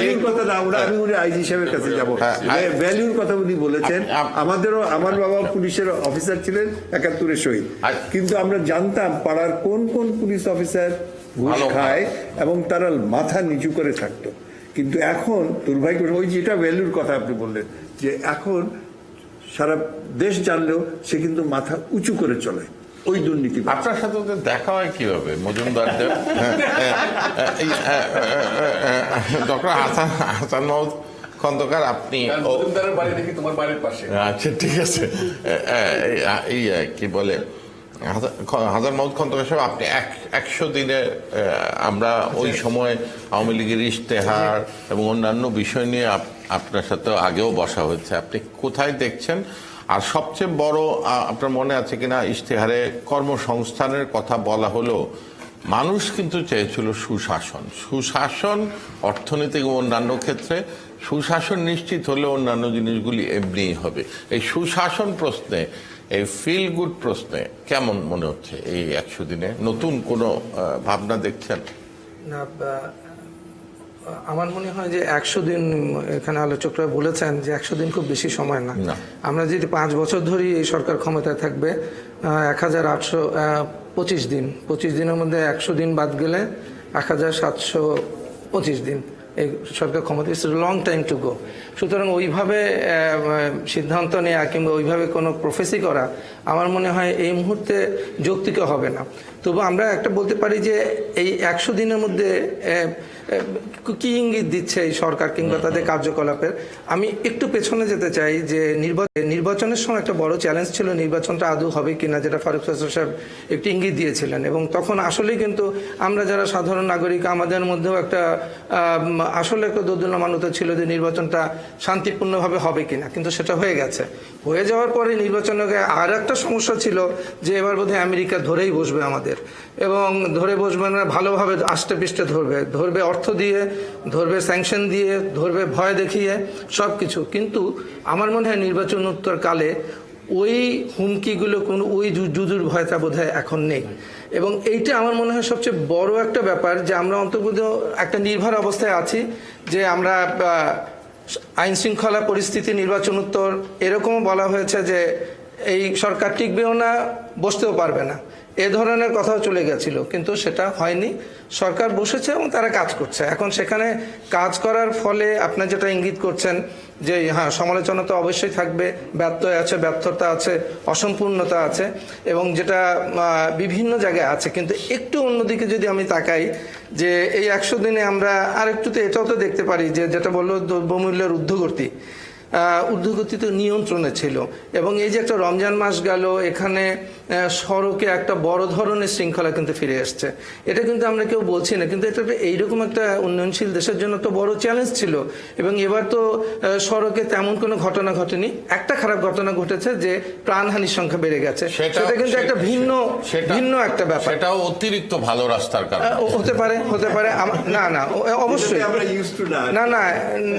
না, এটা ঠিক যে সেখানে একটা কথা আছে যে আমরা তো সড়কে অনেকগুলো ব্যাপার যারা টেকনিক্যালি একটু দেখি আমরা, যে ওখানে আমাদের এডুকেশন নাই, ওখানে এনফোর্সমেন্ট নাই, ইঞ্জিনিয়ারিং নাই, কিন্তু আর একটা বড় জিনিস নাই, সেটা হচ্ছে এমপ্যাথি। যারা আমরা সড়ক ব্যবহার করছি, সেই ড্রাইভার, সেই পথচারী, তারা কি আমরা ওই সংবেদনশীলতা নিয়ে রাস্তা ব্যবহার করছি? সুতরাং সেই বিষয়গুলো আসবে, সেটা একটা ভিন্ন দিক। কিন্তু এটা তো ঠিক যে এবার সড়কে কিন্তু বড় ধরনের যানজট হয়নি, যে আজকে আমি রওনা দিলাম 2 দিন পরে যে আমি ঈদের নামাজ পড়েছি, এই ধরনের পরিস্থিতি আবার হয়নি, 1 নম্বর। 2 নম্বর, আপনার রেলের দিকে তাকিয়ে দেখেন, আমার কিন্তু এবার খুব ভালো লেগেছে। রেলের মন্ত্রী মহোদয়কে অবশ্যই আমি সাধুবাদ দেবো, নতুন মানুষ এসেছেন, উনি প্রাপ্যটা ওনার এবং ওনার বাহিনীর প্রাপ্য এটা। কিন্তু রেলে যে আমি এবার ভূমিকা দেখলাম, অন্তত ঈদকে কেন্দ্র করে, সেটা তো একটা বলার মতো ব্যাপার। প্লাস এই ঈদে উনি আরো ভালোভাবে বলতে পারবেন যে আমি যতটুকু 1,50,000 কোটি টাকা লেনদেন হয়েছে। এত ব্যাপক একটা ইকোনমিক অ্যাক্টিভিটি সেন্টারিং দি ঈদ উল ফিতর হয়েছে, এবং সেখানে বড় ধরনের কি কোনো ঘটনা ঘটেছে যেটা দেশকে নাড়িয়ে দেয়? দেশকে নাড়িয়ে দেওয়ার একটা ঘটনা ঘটেছে, যেটা কুকিচিন, এবং একজন নিরাপত্তার সঙ্গে একসঙ্গে সংশ্লিষ্ট ছিলাম বলে আমার মনে হয় এটা একটা চিন্তা ভাবনা করার বিষয় আছে। এবং উনি একটা ইশফাকুল ইহসান সাহেব বোধহয় একটি ইঙ্গিত করেছে যে এই যে ব্যাপারটা হলো, এত বড় একটা ঘটনা, এবং আপনি নির্বাচনোত্তরকালে যেগুলো বড় বড় ঘটনা ঘটেছে, এটা কিন্তু তার মধ্যে একটা অন্যতম বিষয়, এবং আমাদের এই বিষয়টা একটু গুরুত্ব দিয়ে বোধহয় দেখা উচিত। এবং আমার যেটা মনে হয় যে কেন এরকম একটা ঘটনা ঘটলো, অনায়াসে হয়ে গেল। এবং পার্বত্য চট্টগ্রামে আমরা যারা কাজ করেছি তারা দেখেছি যে ওখানে তো একটু অতিরিক্ত ব্যবস্থা থাকে সবসময়, আমাদের সমতলের চেয়ে ওখানে বিশেষ ব্যবস্থা থাকে। বিশেষ ব্যবস্থার মধ্যে এই ব্যবস্থার এরকম একটা আক্রমণ হলো এবং সফল আক্রমণ হলো। সফল আক্রমণ হওয়ার পেছনে তাহলে কোনো শৈথিল্য আছে? সেখানে যারা দায়িত্বপ্রাপ্ত ছিলেন সেখানে আপনার সুশাসনের কথাটা আসছে, গভর্নেন্সের কথাতে কিন্তু ওখানে আসছে যে কোনো না কোনো জায়গায় এই সরকারকে গভর্নেন্সের ব্যাপারে আরো সতর্ক হতে হবে। এবং গভর্নেন্স কিসের উপর? আইনের শাসন প্রতিষ্ঠা করার উপর। আইনের শাসন যে প্রতিষ্ঠা করবে তার দায়বদ্ধতা থাকতে হবে, জবাবদিহিতা থাকতে হবে। ভালো কাজের জন্য আমি যেমন তালি পাবো, মন্দ কাজের জন্য শাস্তি এবং গালির ব্যবস্থা রাখতে হবে, তাহলে কিন্তু সেটা সুনিশ্চিত করা যাবে। আমার মনে হয় এই জিনিসগুলো একটু সরকার। আমরা 12টা বেজে গেছে, যেসব গণমাধ্যম আমাদেরকে সরাসরি সম্প্রচার করছে টপ অফ দ্য আওয়ারের সংবাদ বিরতির পর আমরা ফিরছি আরো 5-7 মিনিটের মধ্যে, আমাদের সঙ্গেই থাকুন। সুপ্রিয় দর্শক, সম্পাদকদের সংগঠন এডিটার্স গিল্ড আয়োজিত প্রতি শনিবারের নিয়মিত গোল টেবিল আয়োজনে আপনাদেরকে আবারও স্বাগত জানাচ্ছি। আজ আমরা আলাপ করছি সরকারের 100 দিন, অর্থনীতি ও রাজনীতির চ্যালেঞ্জ। আমরা আমাদের বিভিন্ন শ্রেণী পেশার বিশিষ্ট জন যারা রয়েছেন, আমাদের অতিথিবৃন্দ, তাদের কাছ থেকে শুনছিলাম। প্রথমে তো আমি নাম বলার সময় স্যারের নাম বলি নেই, আমরা প্রথম পর্যায়ে তাকে বলতেও দিতে পারিনি, একটু সময় নিয়ে আপনার কাছে শুনবো। অধ্যাপক আব্দুল মান্নান, সাবেক চেয়ারম্যান ইউজিসি এবং চট্টগ্রাম বিশ্ববিদ্যালয়ের সাবেক ভাইস চ্যান্সেলর, নিয়মিত লিখছেন। আপনি কিভাবে দেখছেন? 100 বছরে তো আসলে কোনো বৈপ্লবিক পরিবর্তন, 100 দিনে তো আর বৈপ্লবিক কোনো পরিবর্তন হবে না। আপনি কি মানে ডিরেকশনটা কি দেখতে পাচ্ছেন? আপনাকে ধন্যবাদ। একই সাথে যারা আজকের অনুষ্ঠানটা দেখছেন তাদেরকে ধন্যবাদ জানাচ্ছি। আসলে আমি এই বিষয়টা নিয়ে সম্ভবত গত সপ্তাহে 71 টিভিতে সুন্দর অনুষ্ঠানে কথা বলেছিলাম যে সরকারের 100 দিন, আজকে যে বিষয়টি অর্থনীতি ও রাজনৈতিক চ্যালেঞ্জ। আমি অর্থনীতি নিয়ে যেহেতু আমার লেখাপড়া কিছুটা হলেও আছে, সেটা নিয়ে একটু বলতে পারি যে এখন বিশ্বায়নের যুগে একটা দেশের অর্থনীতি কিন্তু শুধু ওই দেশের অবস্থানের উপরে নির্ভর করে না। এখন আরেকটা দেশে কি হয় তার একটা ইফেক্ট, এটা আমরা অর্থনীতির ভাষায় বলি ডমিনো ইফেক্ট, এটা পড়ে। যেমন এখানে সবাই ইউক্রেন যুদ্ধের কথা বলেছি আমরা, দেখেন এর মধ্যে আবার প্যালেস্টাইনে যে যুদ্ধটা হচ্ছে বেশ অনেক দিন ধরে, গত অক্টোবর মাস থেকে এই দফায় শুরু হলো, এটা আরও এখন প্রকট আকার ধারণ করেছে। এবং এই ধাক্কাটা আবার মার্কিন যুক্তরাষ্ট্রে গিয়ে পড়েছে, অনেকটা 70-এর দশকের ভিয়েতনাম যুদ্ধ বিরোধী আন্দোলনের মতো। সেটি হচ্ছে অন্য একটি প্রসঙ্গ। কিন্তু এই প্যালেস্টাইন, মিডল ইস্টের এই অশান্তির কারণে আমাদের যে অর্থনীতিতে একটা বিরাট নেতিবাচক প্রভাব তার পড়ছে। এখন অনেকে বলবেন যে কেন, কিভাবে পড়ছে? যে পড়ছে এই কারণে আমরা যে এক্সপোর্ট বা আমদানি করছি ইউরোপে, আমেরিকায়, আবার ওইখানে যে আমরা রপ্তানি করছি, তার যে ফ্রেট কস্টটা বেড়ে গেল। যে দক্ষিণ আফ্রিকা ঘুরে উত্তর অন্তরিক ঘুরে যাচ্ছে, ফ্রেট কস্ট আনুমানিক 45% মিনিমাম বেড়ে গেছে, আরও বাড়বে বলে আমরা আশা করছি। কারণ সুইস ক্যানাল অঞ্চল হুতিরা দখল করেছে, সেখানে তারা বলেছে ইউরোপে এবং আমেরিকায় কোনো জাহাজ এই পথে যেতে পারবে না। এখন আমাদের ম্যাক্সিমাম রপ্তানি হয় ইউরোপে, ম্যাক্সিমাম রপ্তানি হয় আমেরিকায়, তো আমাদের ফ্রেট কস্ট বেড়ে গেলো। সেই ফ্রেট কস্ট, বাড়তি ফ্রেট কস্টটা কিন্তু ভাড়াটা, জাহাজ ভাড়াটা কিন্তু আমদানিকারকরা দিবে না, আমাদের যারা এখান থেকে রপ্তানি করে তাদেরকেই এটি বহন করতে হবে। এটা একটা জিনিস। আরেকটা জিনিস, আমরা যে এই যে সকলেই বলেছে আমরা যে ধার করছি, এটাই আবু আহমদ বলেছে যে আইএমএফ যে অনেক প্রেসক্রিপশন, আমরা আইএমএফের অনেক প্রেসক্রিপশন আমি একমত না, কিন্তু এটা আমার মনে হয় আমাদেরকে এখন নজর দেওয়া উচিত যে এই যে আমাদের বাজেটটা হবে, সে বাজেটটিকে একেবারেই উদারভাবে 700-800 কোটি লাখ টাকা বাজেট হবে না আরও সংকুচিত হবে। হ্যাঁ, আমরা অনেক দিন ধরে বাজেট, অনেক বড় বড় বাজেট করেছে, আবার ইমপ্লিমেন্টেশনে গিয়ে তার 50-60%-এর বেশি আমরা ইমপ্লিমেন্ট করতে পারি নাই, এটি আমাদেরকে মেনে নিতে হবে। তো অর্থনীতি একটা বিরাট চ্যালেঞ্জ আমরা মোকাবেলা করছি, এবং আমি বলবো যে পুরোপুরি সফল না হলেও আমরা কিছুটা হলেও সফলতা আমরা দেখতে পেয়েছি। আমি গত বছর ঠিক এই সময় মার্কিন যুক্তরাষ্ট্রে ছিলাম, আমি দেখেছি সেই দেশে সাধারণ নিত্য প্রয়োজনীয় দ্রব্য যে মূল্য, সেটা 30 থেকে 40 ভাগ বৃদ্ধি পেয়ে গেছে।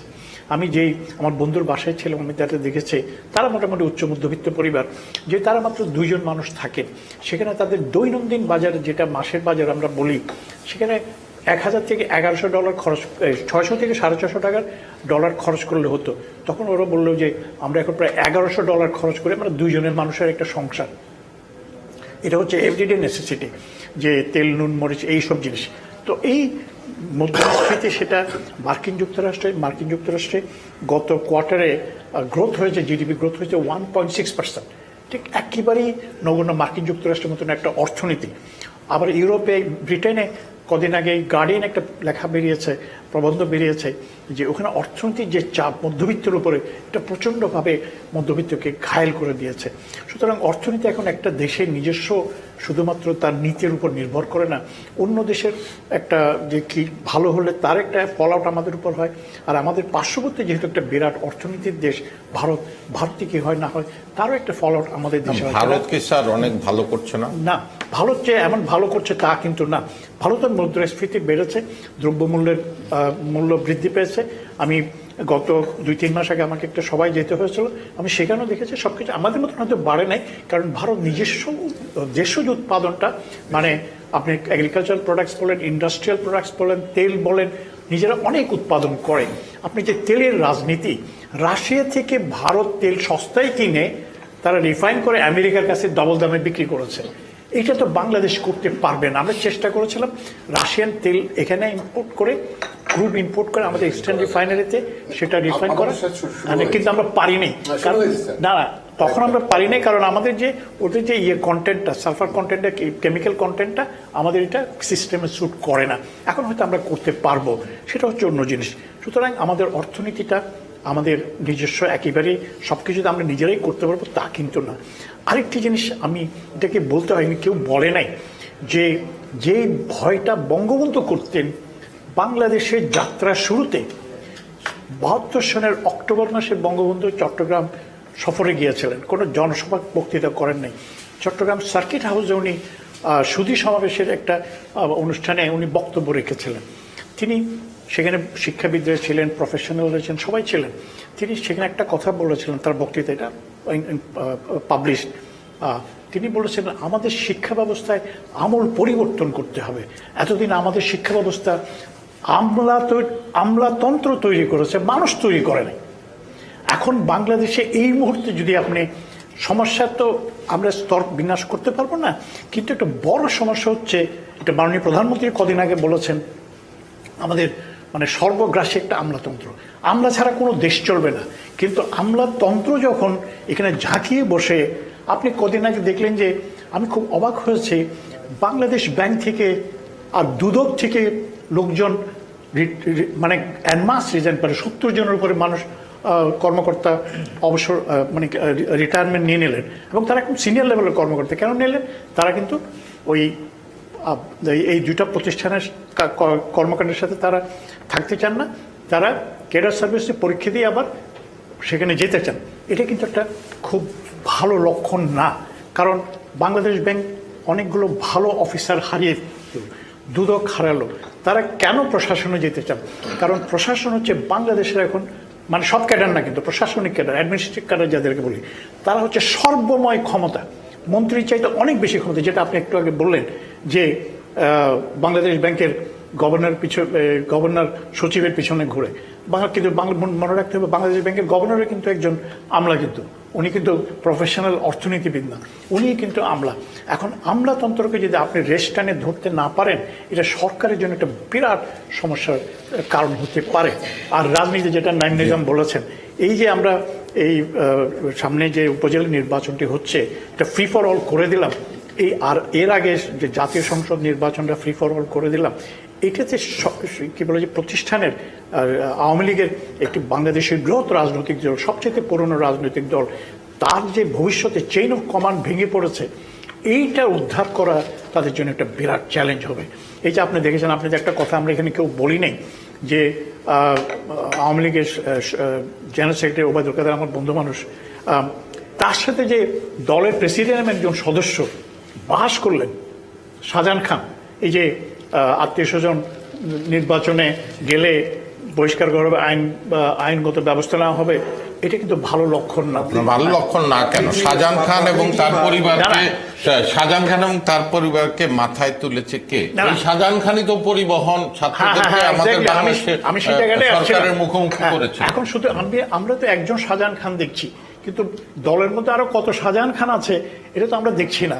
এটা সময় আসলে যখন একটা আপনি যদি বলেন যে সবকিছু মিলিয়ে এগুলি তো দল হিসাবে, আমি বলবো যে একেবারে 100% আমি নম্বর দিব না, আমি একজন শিক্ষক, আমি মোটামুটি একটা এই 100 দিন ইজ টু আর্লি, 5 বছরের মধ্যে 100 দিন, বা আমরা যদি একেবারে আগে থেকে সাবেক মন্ত্রী, বর্তমান মন্ত্রী এবং বর্তমান এমপি দলের নির্দেশ উপেক্ষা করেছে।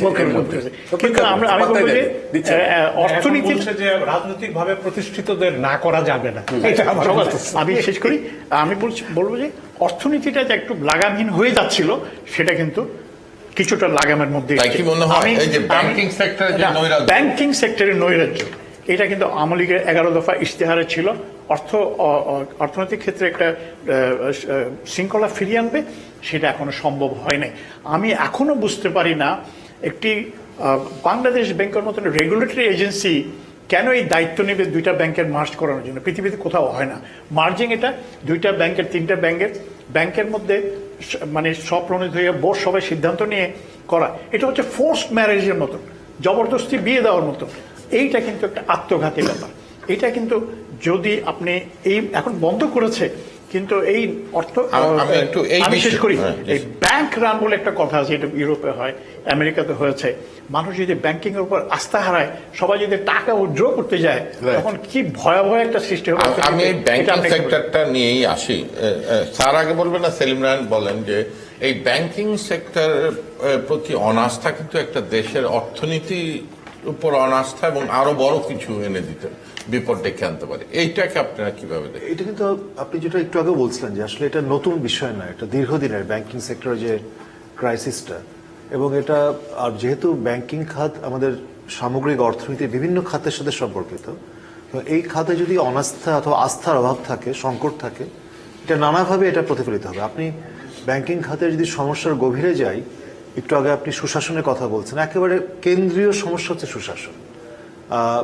ঋণ খেলাফির যে আমাদের কালচার, যে আমরা দেখেছি সংস্কৃতি, এবং এটাকে সেভাবে প্রতিহত না করা, বরং ওভার দ্য ইয়ার্স এটা বেড়েছে।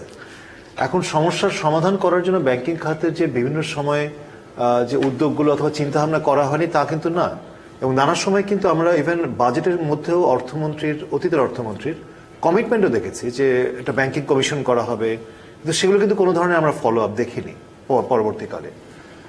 এখন যেটা করা হচ্ছে আমার কাছে মনে হয় যে, আমি যদি খুব শক্তভাবে বলতে চাই, খুবই অ্যাডহক মেজার্স, যেটা স্যার হয়তো একটু মজা করেই বললেন যে ফোর্স ম্যারেজের মতো মার্জিং করে কিছু সমাধান করা যায় কিনা। না, কিন্তু মার্জার অফ অলিগার্স, এই মার্জার অফ অলিগার্সের মধ্যে কি সমাধান আছে?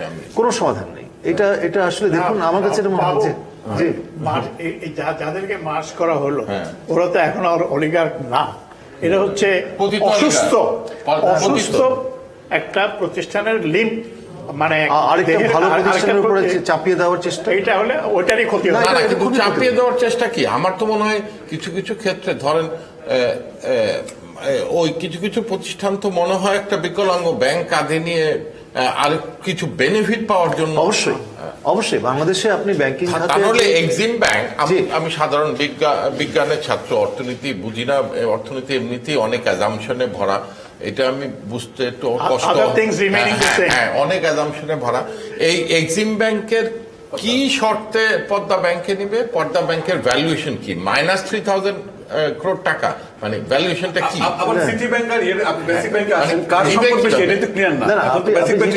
এই পুরো বিষয়টা আপনি কিন্তু গ্লোবালি যখন ব্যাংকগুলো অথবা বিভিন্ন প্রতিষ্ঠানগুলো মার্চ করে, আপনি কিন্তু এরকম চিত্র দেখবেন না।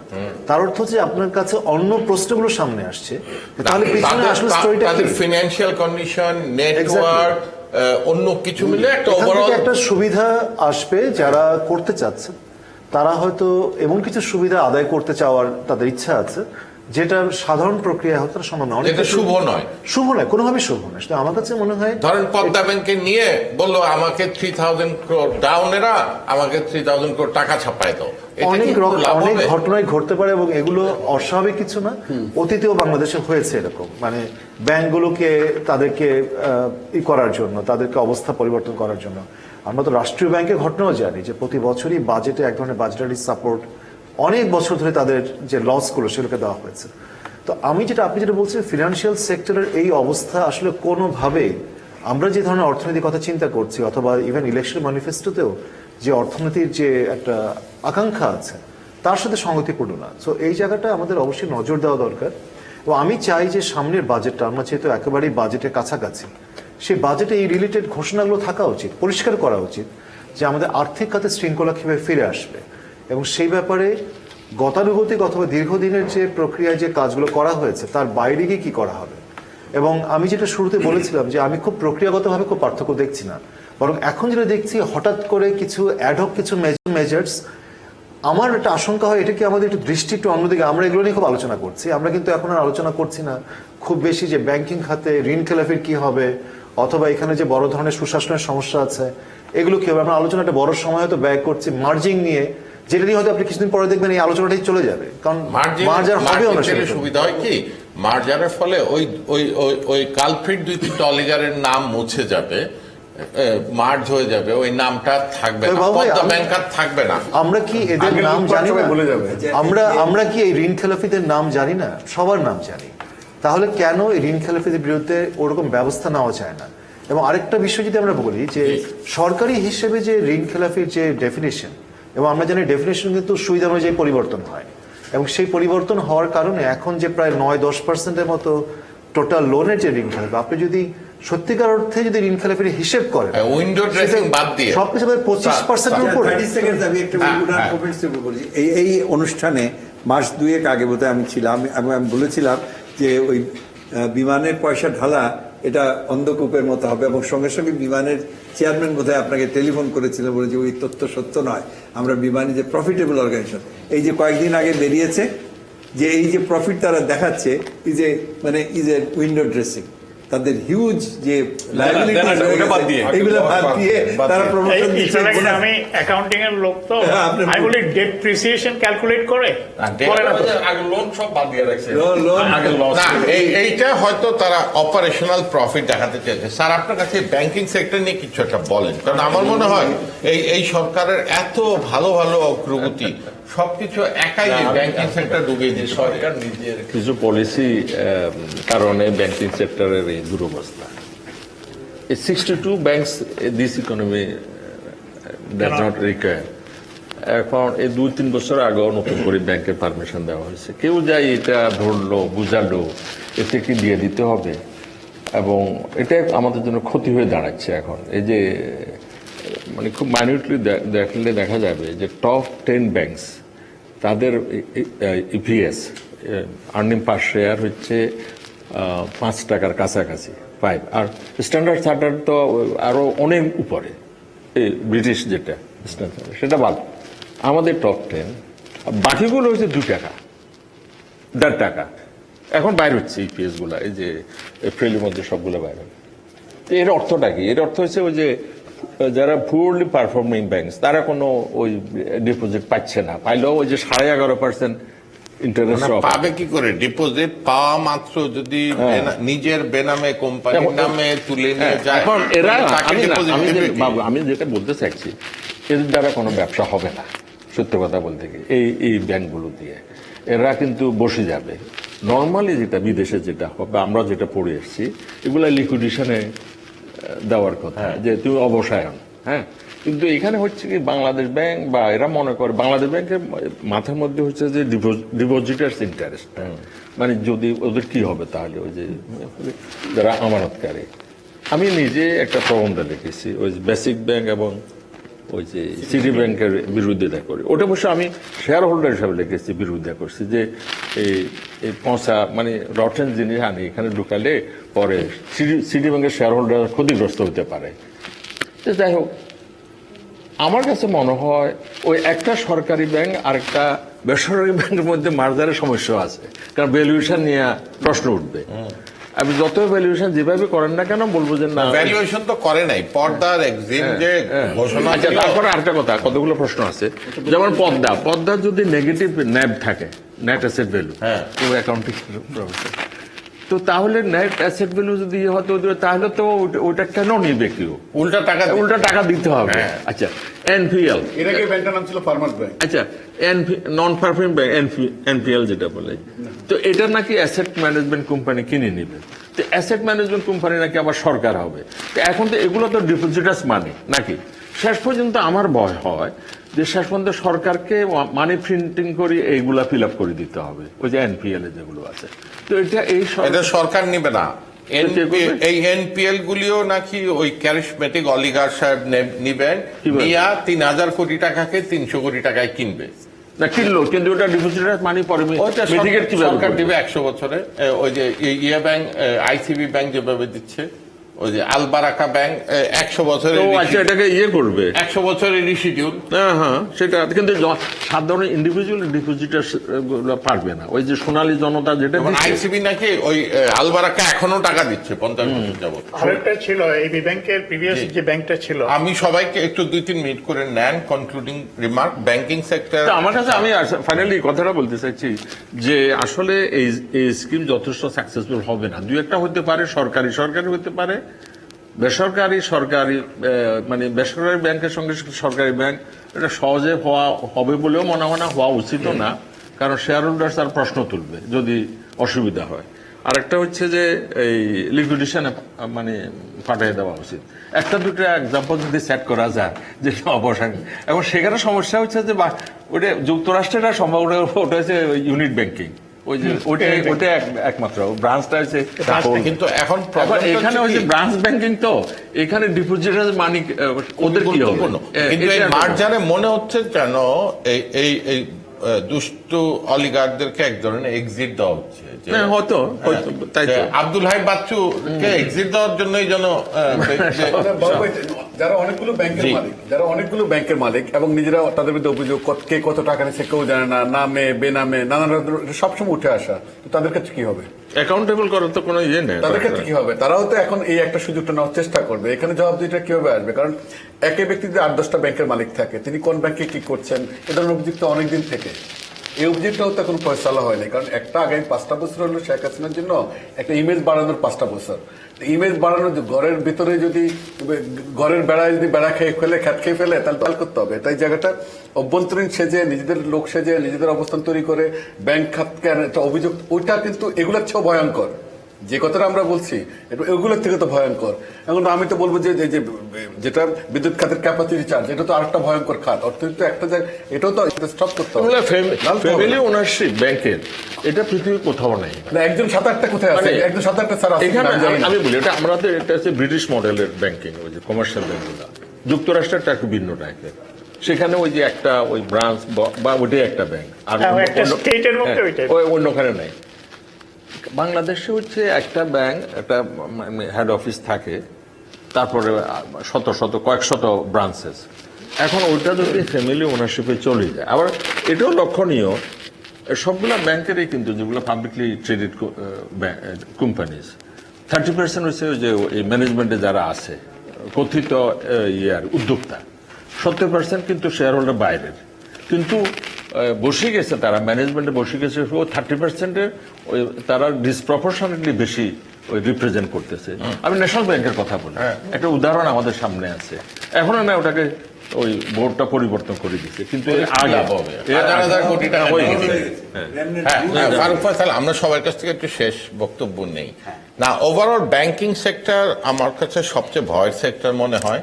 আর এবং রাজনীতি হচ্ছে, রাজনীতির ওভারঅল ইনস্টিটিউশন ভেঙে পড়ছে, সরকারি দাম যেমন ইনডিসিপ্লিন হয়ে যাচ্ছে, কর্তৃত্বহীন, মানে কন্ট্রোলের বাইরে চলে যাচ্ছে, বিরোধী দলও ভিত্তি খোয়াচ্ছে। এই দুইটার দিকে আমার কাছে সবচেয়ে বেশি ভয়ের মনে হয়। আমার মুশকিল হলো আমি অর্থনীতি তেমন ভালো বুঝি, রাজনীতি ব্যাংকিং বুঝি না, রাজনীতি বুঝে, মানবাধিকার বুঝি। মানবাধিকারের উপরে দুইটি কথা আমি বলতে চাই। একটি হলো যে পার্বত্য চট্টগ্রামে কুকি চিনদের ব্যাপারে যেটা হচ্ছে, সেখানে যে অপারেশন শুরু হয়েছে, ওখান থেকে যে খবর আমরা পাচ্ছি, তাতে মানবাধিকার মারাত্মকভাবে লঙ্ঘিত হচ্ছে, অন্তত ওই আদিবাসীদের ক্ষেত্রে। সেই ক্ষেত্রে আমাদের মনোযোগ দেওয়া উচিত, যাতে সাধারণ লোকেরা কোন রকম অত্যাচার, দুষ্কৃতিকারীদের জন্য নির্বিচার আদিবাসীদের উপর কিংবা ক্ষুদ্র নৃগোষ্ঠীর উপর আক্রমণ চলতে পারে না। হ্যাঁ, সেটাই হচ্ছে আমার বক্তব্য। এটা সরকার এবং জনগণ সবাইকেই এই দিকে নজর দিতে হবে। আমার শেষ কথা আপনার পক্ষে, সেটা হচ্ছে আপনি যে সুশাসনের কথা বলেছেন, সেটার পক্ষে আমিও। এখন সরকারের সামনে যে বড় দায়িত্ব, সেটা হলো উনি নির্বাচন তারা করে এসছেন, এখন বিরোধী দলকে জায়গা করে দাও সরকারের কর্তব্য। আর বিরোধী দল জায়গা নিতে না চাইলে নেবে, সে বিরোধী দল প্রতিষ্ঠিত বিরোধী দল হতে পারে, নতুন বিরোধী দল হতে পারে। আমার শেষ বক্তব্য, না, এটা একটু ধরে রাখেন, নতুন ইন্ডিয়া বাংলাদেশ রিলেশনস এর ক্ষেত্রে সব থেকে সামনে আমাদের যেটা আসছে, ওয়াটার শেয়ারিং 30 বছর চুক্তির মেয়াদ মাত্র 2026-এ 2 বছর পরে শেষ হয়ে যাবে। কিন্তু যখন এটা ইয়েতে আসবে, রিনিউয়াল মাত্র 2 বছর বাকি, যে প্রশ্নটা ভারত করবে যে এই 30 বছরে আপনি গঙ্গার যে পানিটা গেছে 30,000 কিউসেক্স মিনিমাম গেছে, আর কোনো সময় আপনারা কি করেছেন? আমরা কিন্তু এই গঙ্গার পানি চুক্তির জন্য, গঙ্গার যে ফ্লোটা আমাদের আসছে, ওই জিকে বেড়ার যেটা ব্রিটিশ আমলের প্ল্যান করা, এর থেকে আমরা কিচ্ছু করিনি। আমরা কিন্তু অনেক ব্রিজ বানিয়েছি, কিন্তু গঙ্গার পানি ব্যবহার করার জন্য আমরা কিচ্ছু করি নাই। এইটা কিন্তু তারা ধরবে তখন, যে তাইলে তো তোমার মনে হয় আছে না, what they are going to say that we are not utilizing the water that we are giving, so you need less. আচ্ছা, আর বাকি রিভার গুলো তো প্রশ্নই আছে, মানে তিস্তা, ইয়ে, মহানন্দা দেখেন, অপরাধটা কি আমাদের? না, আমাদের অপরাধ না। We have to fight with Indian, আমাদের যেটা বলছি ইন্দো বাংলাদেশ রিলেশনস এর challenges, that we have to get our rights. আচ্ছা, আমি কুইকলি শেষ করে নেই। These are our issues we have to raise with India. আচ্ছা, বর্ডার কিলিংস দেখেন, এভরি ফিউ মান্থস একটা মিটিং হয়, এই ঢাকায় হয়, পরেরটা দিল্লি, ঢাকা দিল্লি, এবং এই কথাগুলো বলা হয়, কিন্তু ইট ইজ গোয়িং অন। এবং আমি জানি না যে নন লিথাল ওয়েপন বারবার বলা হচ্ছে, এবং পৃথিবীতে অনেক নন লিথাল ওয়েপন আছে যাতে আপনি একটা মানুষকে স্টপ করতে পারবেন, কিন্তু সেগুলো না করে একদম পয়েন্ট ব্ল্যাঙ্ক মানুষকে মারা। at night it's not so easy. Many of these things are happening during daytime and maybe targeted killing. তো এগুলো আমাদেরকে রেজ করতেই হবে। বাংলাদেশ চায়না রিলেশনসে আমি যেটা সবাই ভয় পাই ইজ দ্য ডেট ট্র্যাপ, যে আমরা যে লোনগুলো নিচ্ছি, এগুলোর যে interest rate is very high, এবং দেখা যাচ্ছে যে লোয়েস্ট ইয়ে করে তারা টেন্ডার করে তারা নিয়ে তারপরে তাদের ইয়েগুলো বাড়াচ্ছে। ওইখানে যদি আমি জাপানকে দেখি, যে অন টাইম জিনিস শেষ করছে উইদাউট এনি এনহ্যান্সমেন্ট। এইখানে আমার আপত্তি আছে। এই আপনাদের এই বক্তব্যের প্রেক্ষিতে আমি 2টা পাওয়ার প্ল্যান্টের আমি খোঁজ নিয়েছিলাম, যেহেতু আমার খোঁজ নেওয়াই আমার কাজ। পায়রা 1300 মেগাওয়াটের একটা coal base power plant done by China, আর একটা মাতারবাড়ি ডান বাই জাপান। ওইটা $2 বিলিয়ন মধ্যে চায়না শেষ করেছে, জাপানেরটা $3 বিলিয়ন। প্রথমেই তো $1 বিলিয়ন নাই। আপনি জাপানকে অত ভদ্রলোক বিভিন্ন চার্ট যোগ করে করে কোথায় নিয়ে যায়? আচ্ছা, হতে পারে। আচ্ছা, আমি পার্বত্য চট্টগ্রামের যেসব কথাগুলো উঠছে, এর মধ্যে পার্বত্য চট্টগ্রাম শান্তি চুক্তিটার এখন পর্যন্ত বাস্তবায়ন হয়নি, বিশেষ করে ভূমি সমস্যা। এবং ভূমি সমস্যাটা কিন্তু ওই কুকিচিনো বলেন, আর চাকমা বলেন, মারমা বলেন, ত্রিপুরা, সবার জন্য। আমরা যাকে যে জিনিসটাকে অর্থনৈতিক উন্নয়ন বলছি, স্থানীয়রা কি সেটাকে সেই দৃষ্টিতে দেখছে কিনা? আমি এখানে একটা হোটেল বানালাম, রিসোর্ট বানালাম, অনেক এমপ্লয়মেন্ট সৃষ্টি করলাম, এগুলো কিন্তু দেখতে হবে, সারা পৃথিবীতে দেখে। আর শিক্ষার, লাস্ট 1 মিনিট, শিক্ষার চ্যালেঞ্জ এখন পর্যন্ত কুদরতি খোদা কমিশন হচ্ছে বাংলাদেশ সব থেকে, আমি এগুলো সবগুলো কিন্তু আমি পড়েছি এবং দেখেছি, and more than 20 years I mean education. Qudrat-i Khuda কমিশনটা যদি এখনো বাস্তবায়ন, মানে আজকের আলোকে করা যেত, বাংলাদেশের শিক্ষার অনেক অনেক পরিবর্তন করা হতো, কিন্তু ওটা হচ্ছে না, হওয়া সম্ভব নয়। আজকে যে এই যে কোভিডের পরে মাদ্রাসাতে ছাত্র বাড়ছে, স্কুলে ছাত্র কমে আসছে, এই যে একটা ইমব্যালেন্স যেখানে আগে ছিলই না।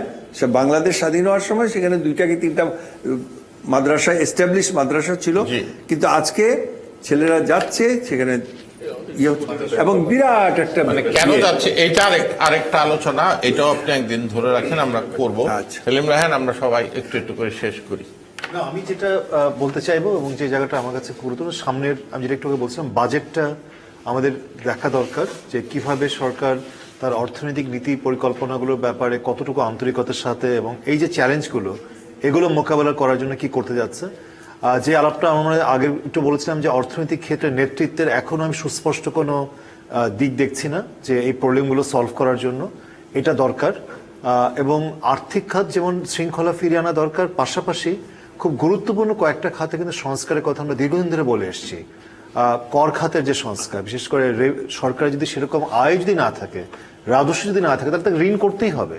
এবং বাজেট, যেটা স্যার বলেছেন, আবু আহমেদ স্যার, যে বাজেটের এই সময় হয়তো বাজেট, এই পরিস্থিতির সময়ে হয়তো একটা স্বল্প পরিসরে বাজেট দরকার। আমার ধারণা সেটা হবে না, একটা আমরা বড় ধরনের বাজেট দেখব। কিন্তু এরকম একটা অস্বাভাবিক পরিস্থিতিতে হয়তো সেটা ঠিক আছে।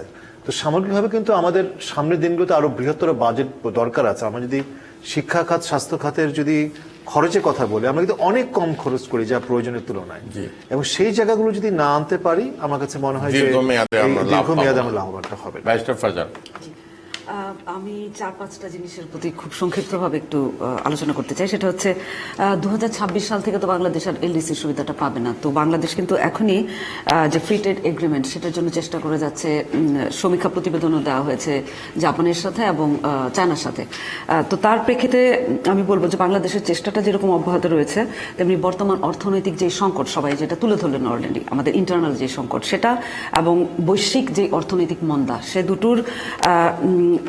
সে দুটোর পরিস্থিতির বিবেচনায় এই আমাদের যে অর্থনৈতিক সংকট আমাদের হতে পারে, তার জন্য আমি মনে করি সামগ্রিকভাবে সরকারকে পদক্ষেপ নিতে হবে। এবং দুর্নীতির কথা বারবার উঠে আসছে, দুর্নীতি একটা সামাজিক ব্যাধির মতো হয়ে গিয়েছে। এটাকে আপনি যদি রোধ করতে চান, তাহলে সামাজিকভাবেও প্রতিহত করতে হবে। শুধু এটা সরকারের একার দায়িত্ব আমি মনে করি না।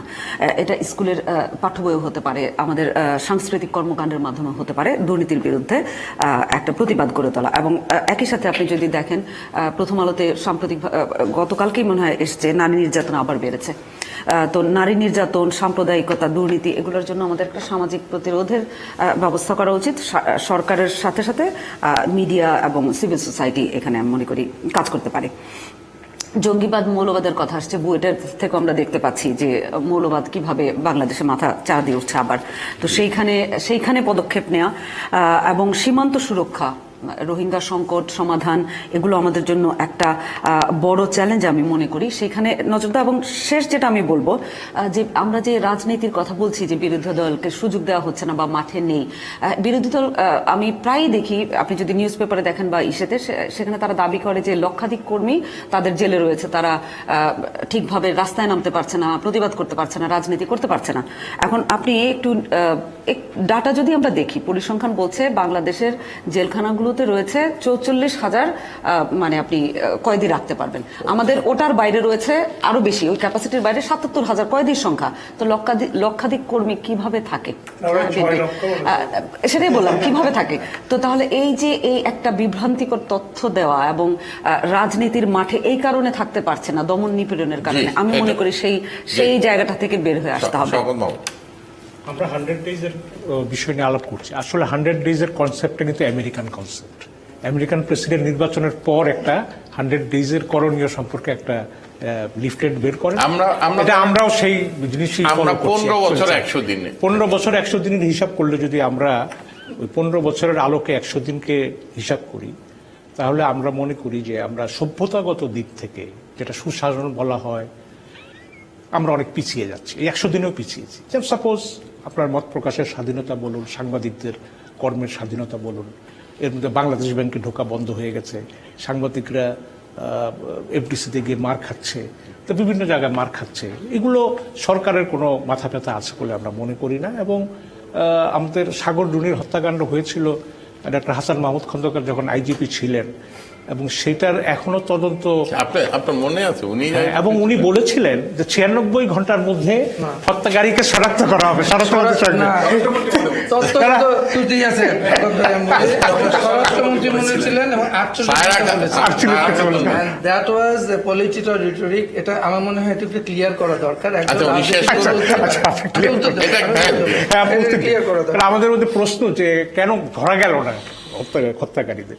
তো যাই হোক, তো এই সমস্যাগুলো আমাদের আছে এবং আমরা মনে করি যে সংবিধানের ৫৫ সংশোধনী, ডিজিটাল নিরাপত্তা আইন, সাইবার ক্রাইম, এই বিষয়গুলো ক্রমান্বয়ে মিডিয়ার গলা চেপে ধরার জন্য এবং সাংবাদিকদের স্বাধীনতা সীমিত করার জন্য এগুলো করা হচ্ছে এবং এর থেকে সরকার কিন্তু বেরোতে পারেনি। দুটি নির্বাচনের আগে 2014 আগে 57 আইসিটি 57 ধারা দিয়ে সাংবাদিকদের ধরা হলো, 2018 নির্বাচনের আগে ডিজিটাল নিরাপত্তা আইন দিয়ে ধরা হলো, 2024 সালের আগে সাইবার ক্রাইম দিয়ে সাংবাদিকদের নিয়ন্ত্রণ করা হলো।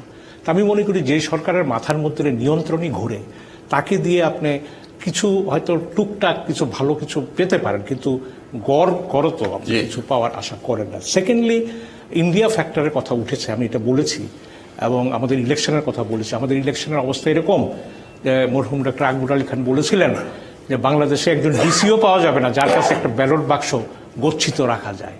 তো আমলাতন্ত্রই তো আপনার গোলমাল হয়ে গেছে। তো আপনার পলিটিক্যালি ইলেকশন আপনি কি করবেন? সেকেন্ড, আপনার নির্বাচনের আরেকটা বিষয় হচ্ছে যে উচ্চ আদালত। আপনি প্রমাণিত যে কিছু কিছু লোক বাংলাদেশ থেকে টাকা পাচার করে নিয়ে বিদেশে হোটেল কিনছে, বিদেশে বিরাট ইনভেস্টমেন্ট করছে। আপনি তদন্ত চাইলেন, হাইকোর্ট বা আপিল বিভাগ সেটা স্থগিত করে দিচ্ছে। তো আপনি যাবেন কোথায়? আপনি প্রতিকার পাবেন কোথায়? এবং সরকারেরও এ নিয়ে মাথা ব্যথা নেই। অর্থ মন্ত্রণালয়ে আপনি যে কথাটা বলেছেন, এক সময় সরকারের মুখ চেনা লুটেরা ব্যবসায়ী, আমরা চিনি এরা কারা, এদের কবলে ছিল অর্থ মন্ত্রণালয়। অর্থমন্ত্রী অফিসেও যেতেন না, তাদের হুকুম তামিল করতেন। এখন অবশ্য মাহমুদ আলী সাহেব এসছেন, আমার ধারণা সরকার হয়তো এই ব্যবসায়ীদের কাছ থেকে মুক্তি পাওয়ার জন্যই হয়তো মাহমুদ আলী সাহেবকে বসিয়েছে, তিনি হয়তো ওইভাবে তাদের কথা শুনবেন না। কিন্তু এটা হচ্ছে একটা সীমিত প্রত্যাশা। তো আমরা যেটা বলছি যে আমাদের রাজনীতিতে এখন সরকারের রাজনীতি ফেল করে যাচ্ছে, আমি শেষ করতে হবে, ফেল করে যাচ্ছে, বিরোধী দলও ফেল করে যাচ্ছে, এবং এমন একটা ইলেকশন হয়েছে, ইলেকশনের মধ্য দিয়ে আমাদের বাংলাদেশের গণতন্ত্র এই ভারত বা রাশিয়া বা চীন, আমেরিকা এদের হাতে চলে গেছে, এরকম আমার একটা ধারণা তৈরি হয়েছে। এবং বিএনপি নির্বাচন বয়কট করে যেটা ভুল করেছে, যে 2018 সালে যেই অবস্থায় বিএনপি নির্বাচনে গিয়েছিল তার চাইতেও বিএনপির জন্য আরো বেশি অনুকূলীয় অবস্থা বিরাজ করছিল 2024 সালের ইলেকশনে। এবং ইলেকশনে না গিয়ে বিএনপি এটা ভুল করেছে এবং এটার জন্য বিএনপিকে খেসারত দিতে হচ্ছে। এখন আমেরিকার কথা উঠেছে বা পশ্চিমা শক্তি, আমি শেষ করি। পশ্চিমা শক্তি চেয়েছিল একটা ফেয়ার ইলেকশন হোক, কেয়ারটেকার হোক, এটা পশ্চিমা শক্তি চায়নি। এটা জনগণ যদি আন্দোলন করে আদায় করে নিতে পারতো তাহলে তাদের আপত্তি ছিল না। এখন যেই নির্বাচনে আপনি ওয়াক ওভার দিয়েছেন, সেই নির্বাচনে তো আপনি থার্ড আম্পায়ারের ভূমিকা আশা করতে পারেন না। থার্ড আম্পায়ার তো খেলা হলে সে ত্রুটি ধরতে পারে কমপ্লেন করলে, কিন্তু আপনি থার্ড আম্পায়ারের উপরে বসে আপনি ওয়াক ওভার দিয়ে বলছেন যে তুমি এখন হস্তক্ষেপ করো, এটা তো হতে পারে না। সেই জায়গায় বলছেন আপনার সাবেক দল বিএনপি, আমি সবসময় ওপেনলি বলি যে এটা হয় না। আমার ডিসির মেয়েকে আমি ফিল্ডিং মারি, একদিন ও একটু মুস্কি হাসি আসছে, আমি মনে করছি যে আমার প্রেম হয়ে গেছে। এটা তো একটা ভুল, এটা বুঝতে হবে। তো যাই হোক, আমি মনে করি এর কারণে যে বিএনপি শেষ হয়ে গেছে না, বিএনপি আবার বিরোধী দল জাগবে এবং বিরোধী দলকে তার প্রত্যাশিত তার যে পাওনা অধিকার, কথা বলার অধিকার, তারপরে সমাবেশ করার অধিকার, সেগুলি দেওয়া উচিত। আমি শেষ করব এই বলে যে আমরা যে ক্রাইসিসটা পড়েছি, রাষ্ট্রীয় ক্রাইসিসে পড়েছে, যেহেতু বর্তমান সরকার বিভিন্ন পরাশক্তিকে খেলাধুলা করিয়ে দিয়ে তার নিজের অস্তিত্বকে সে টিকিয়ে রাখতে চায়। এখন বোধহয় এমন একটা সময় আসছে যে এখন কার সঙ্গে কে কার স্ত্রী, কে কার বন্ধু, এগুলি নিয়ে কিন্তু এখন সরাসরি প্রশ্ন উঠে যাবে। সেই জায়গায় সংকট। আর ফাইনালি আমি বলবো যে আমরা যে এমপিদের কথা আজকে বলা হচ্ছে, আমরা এই সিস্টেমের মধ্য দিয়ে আমরা 300 লর্ড সৃষ্টি করেছি, যারা প্রত্যেক এলাকায় নিজের ইচ্ছা মতো রাজনীতি করে এবং মানুষের উপর নিপীড়ন করে। এদের হাত থেকে মুক্তি পাওয়া অত্যন্ত জরুরি। আমি শওকত মাহবুব সাহেবের একটু সাগররুনির ব্যাপারে আমার মনে হয় বলা দরকার, কারণ জাতির যথেষ্ট আগ্রহ আছে মামলাটার ব্যাপারে, এবং ব্যক্তিগতভাবে আমি নিজেও খুব আগ্রহী ছিলাম আনফর্চুনেটলি এটা হয়নি, এখনো এটা আশকারা হয়নি, সত্য উদ্ঘাটিত হয়নি।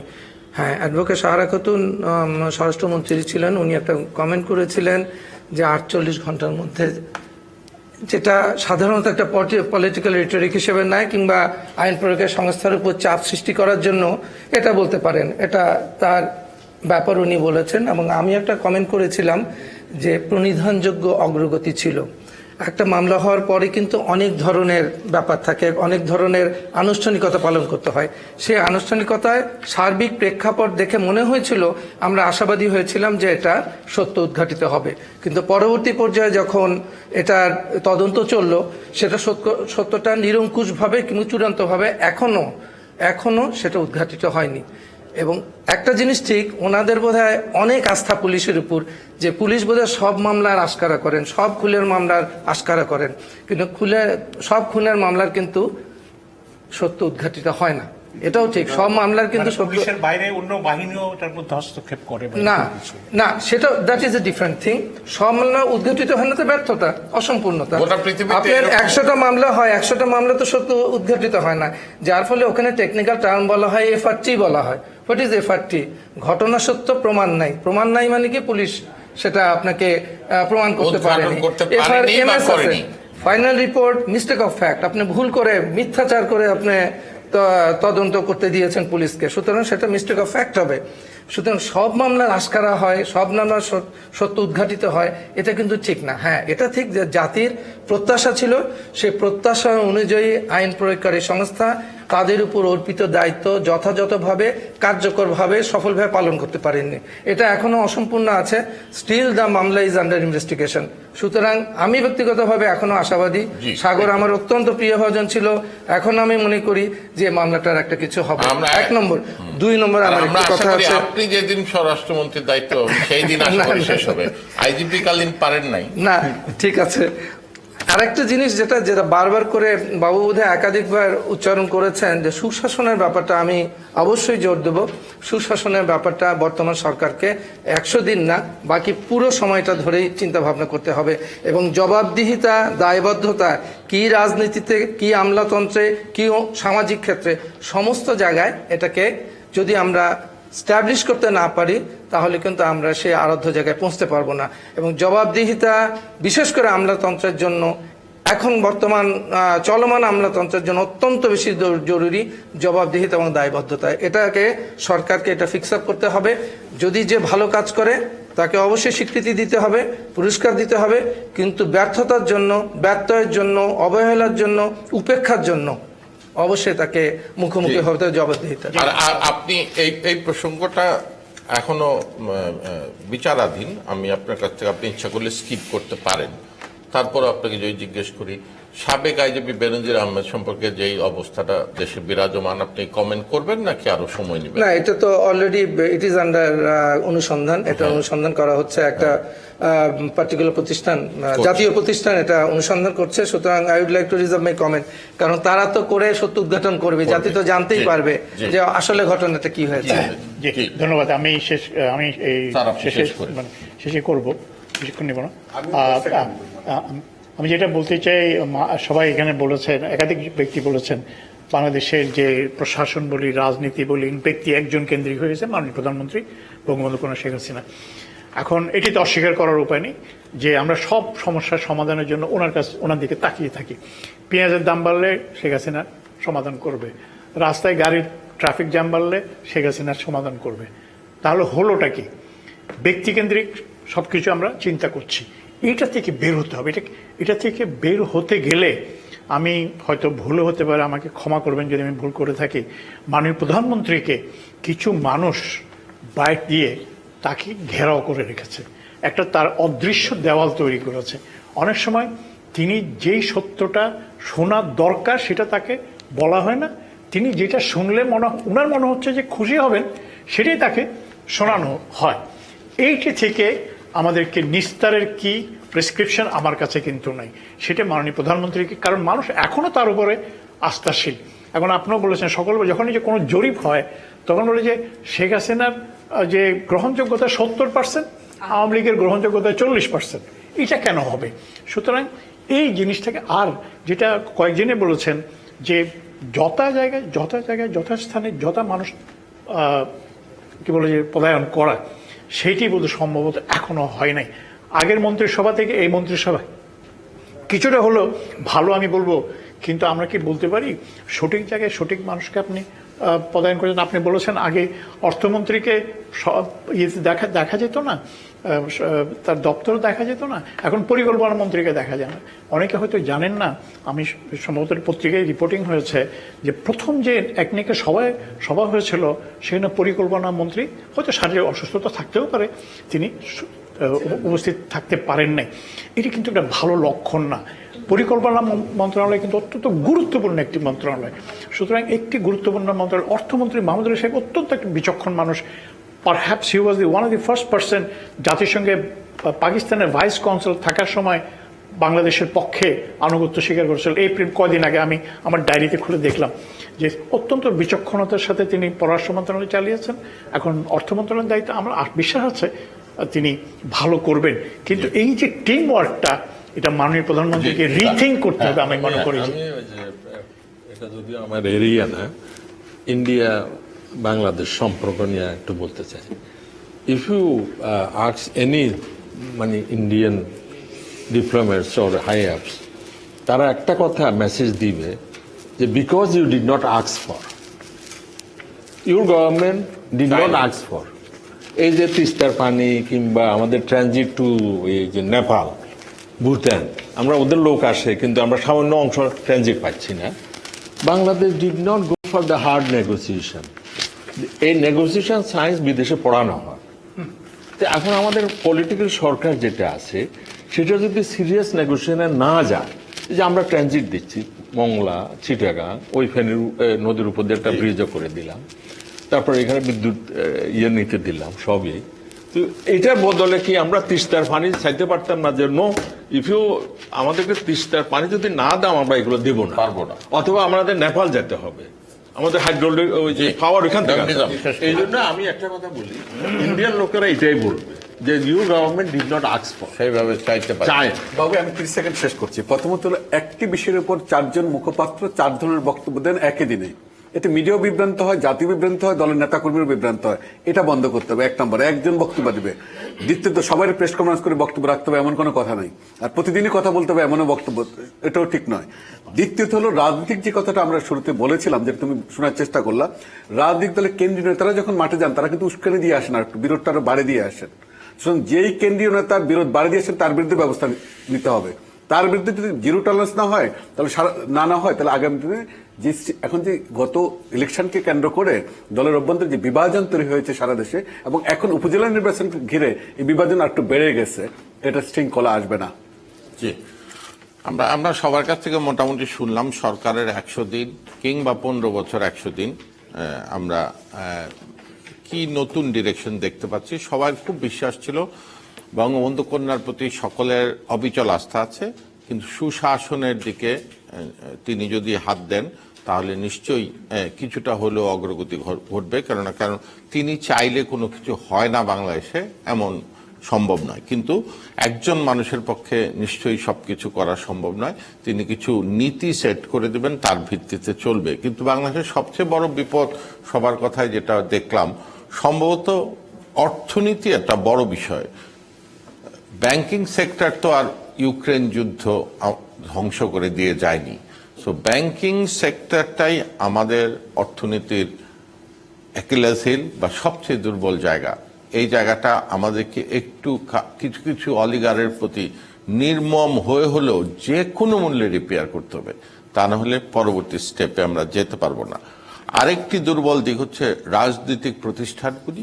বিরোধী দল ক্রমেই দুর্বল হয়ে যাচ্ছে, সরকারের কৌশলের কাছে পরাজিত হোক আর নিজে ল্যাং খেয়েই হোক, তারা যে দুর্বল হচ্ছে তা তো আমরা দেখতেই পাচ্ছি। সেটা আখেরে রাজনৈতিক প্রতিষ্ঠানের জন্য অনুকূল নয়। বিরোধী রাজনৈতিক শক্তি, ভিন্ন মত রাজনীতিতে খুবই জরুরি, তা না হলে সরকারি দলের কাছ থেকে পারফরমেন্স পাওয়া যায় না, জবাবদিহিতা পাওয়া যায় না। সকলকে ধন্যবাদ।